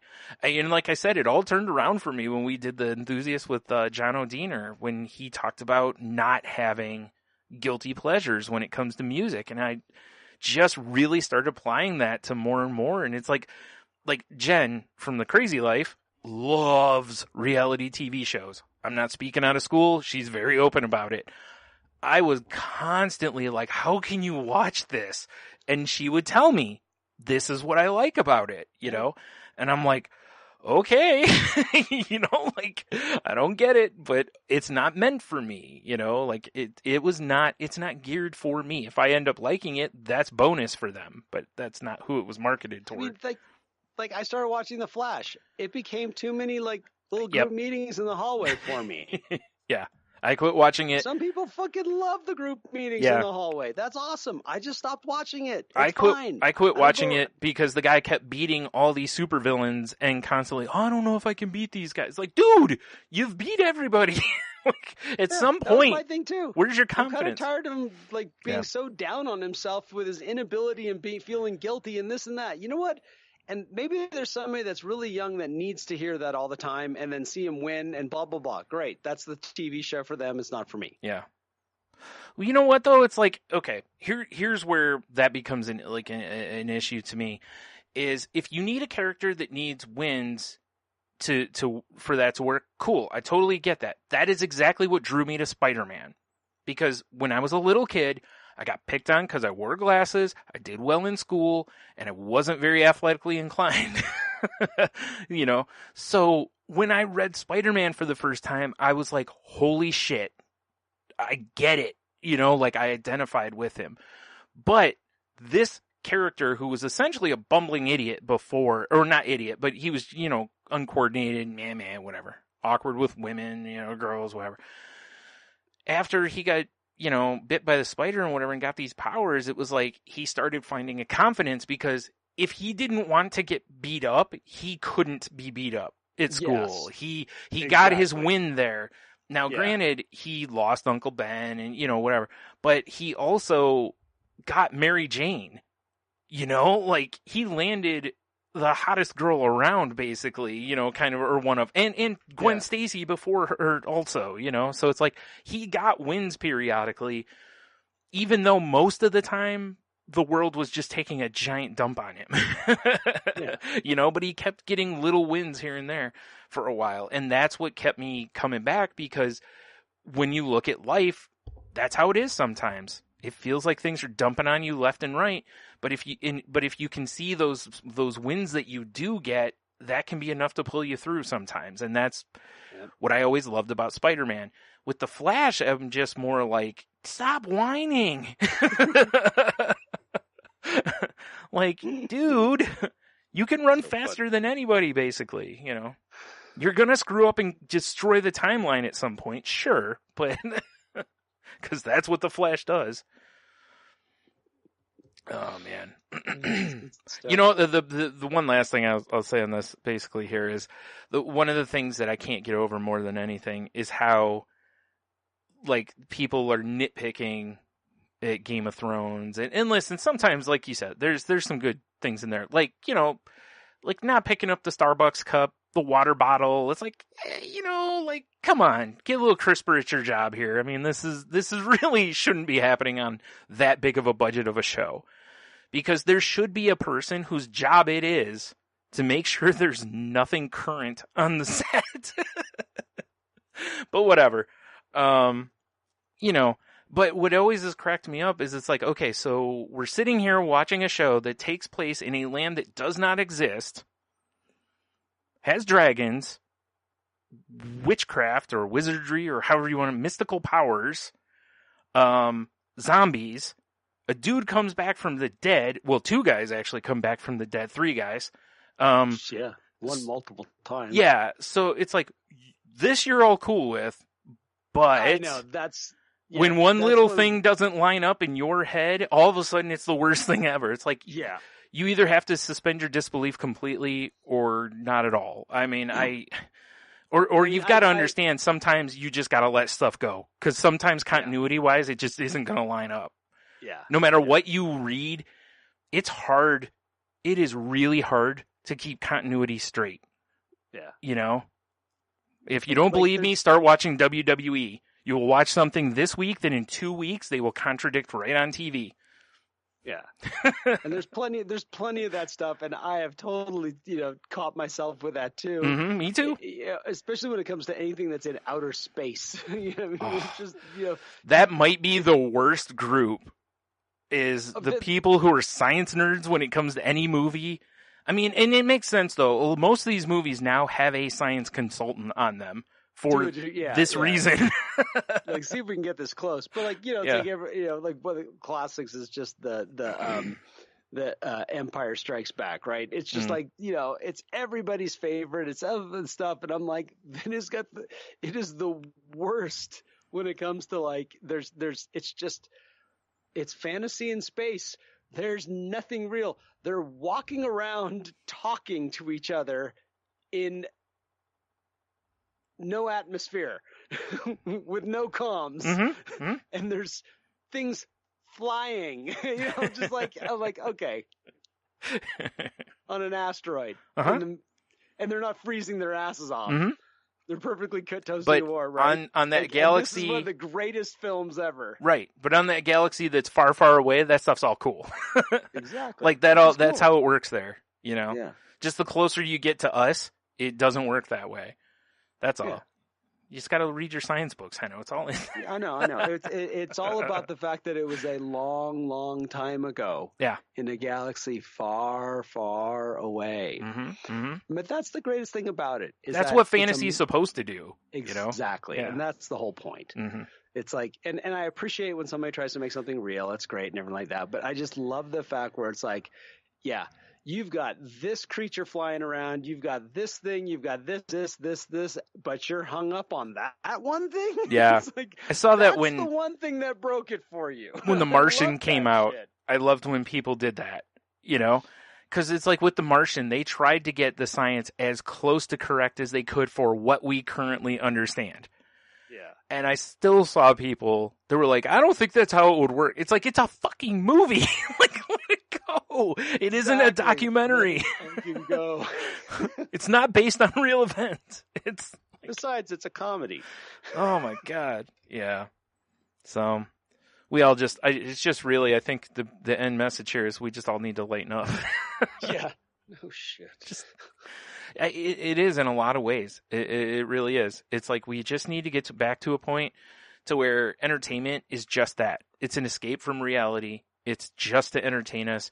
Most of the stuff we watch, consume, whatever, you're probably supposed to just kind of turn your brain off for it and just take it in, you know? Yeah. So, yeah, I think, you know, and then it goes for us too, because like you said, we both have said through this talk that, you know, well, I've done this and I've, you know, the ultimate goal, you know, just be better tomorrow than you were today, you know? Yeah. So, all right. Have some fun. Yeah, right? Seriously. Just calm the fuck down. Jeez. Just start sending your letters to George R.R. Martin so that he'll get the show right for you. Or the books right for you. Oh, wait, you didn't read the books? No, anyway. I'm done. I'm just being a shithead now.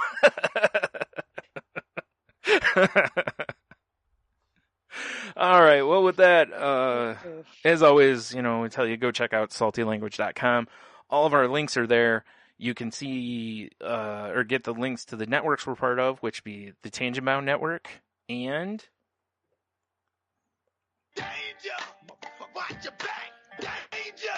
Entertainment.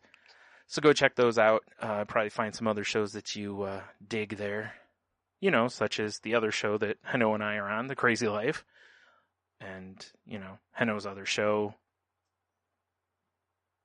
Orville Lights. Is that what you have it listed as? Yeah, we're actually going to do an Orville Lights this week. We're gonna rank every episode this season. Oh, okay, cool. I think it'll be kind of fun. Mm-hmm. And season 2, we're just going to we're going to put them all in our order from favorite. That'll be interesting to see where each of you put, because, you know, like there's just always going to be certain songs. You know, because as you're doing the show, you're going like, wow, this is one of my favorites. And then you're like, whoa, I like this one better. And it's like, and then I was kind of like, well, where would we put all these? Yeah. You know, when you really compare them. Right. So and of course, you're going to dump on them all, right? Like you're just going to rate them all 0, right? No. Yes. I kid. All shit. Just garbage. Hot garbage. Hot garbage. Hot garbage. Oh, man.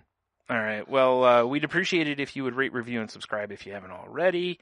And, if you want to follow us or send stories or whatever into the show, you can do so at salty_language on Twitter. You can find me at Stunami. And how about you, Heno? You can find me on Twitter at IdaHano.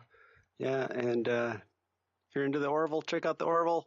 Send us an email. We like having people on the show, too, if you like doing podcasts. So come and join us. You can find us on... I think we finally picked up the Orville at the Orville Lights, and I think we have the Orville Lights podcast at gmail.com. So if you're into that show, as it goes forward... Nice. Yeah, and definitely got a season 3 coming, so at least as of right now. Sure. So, yeah. Yep. Thanks to a nice big fat tax deduction by the state of California, I think. Well, that's how you get it done, man. That's how, it all comes down to money. That's how a bunch of stuff was filmed up in Detroit here last year and the year before, because they were giving huge discounts to the companies for it. That's how, was it Batman or Justice League? One or the other, something like that got some filming up here. So, yeah. You can follow the show on, on Instagram at Salty Language. You can find our YouTube, find us on YouTube at Salty Language Pod.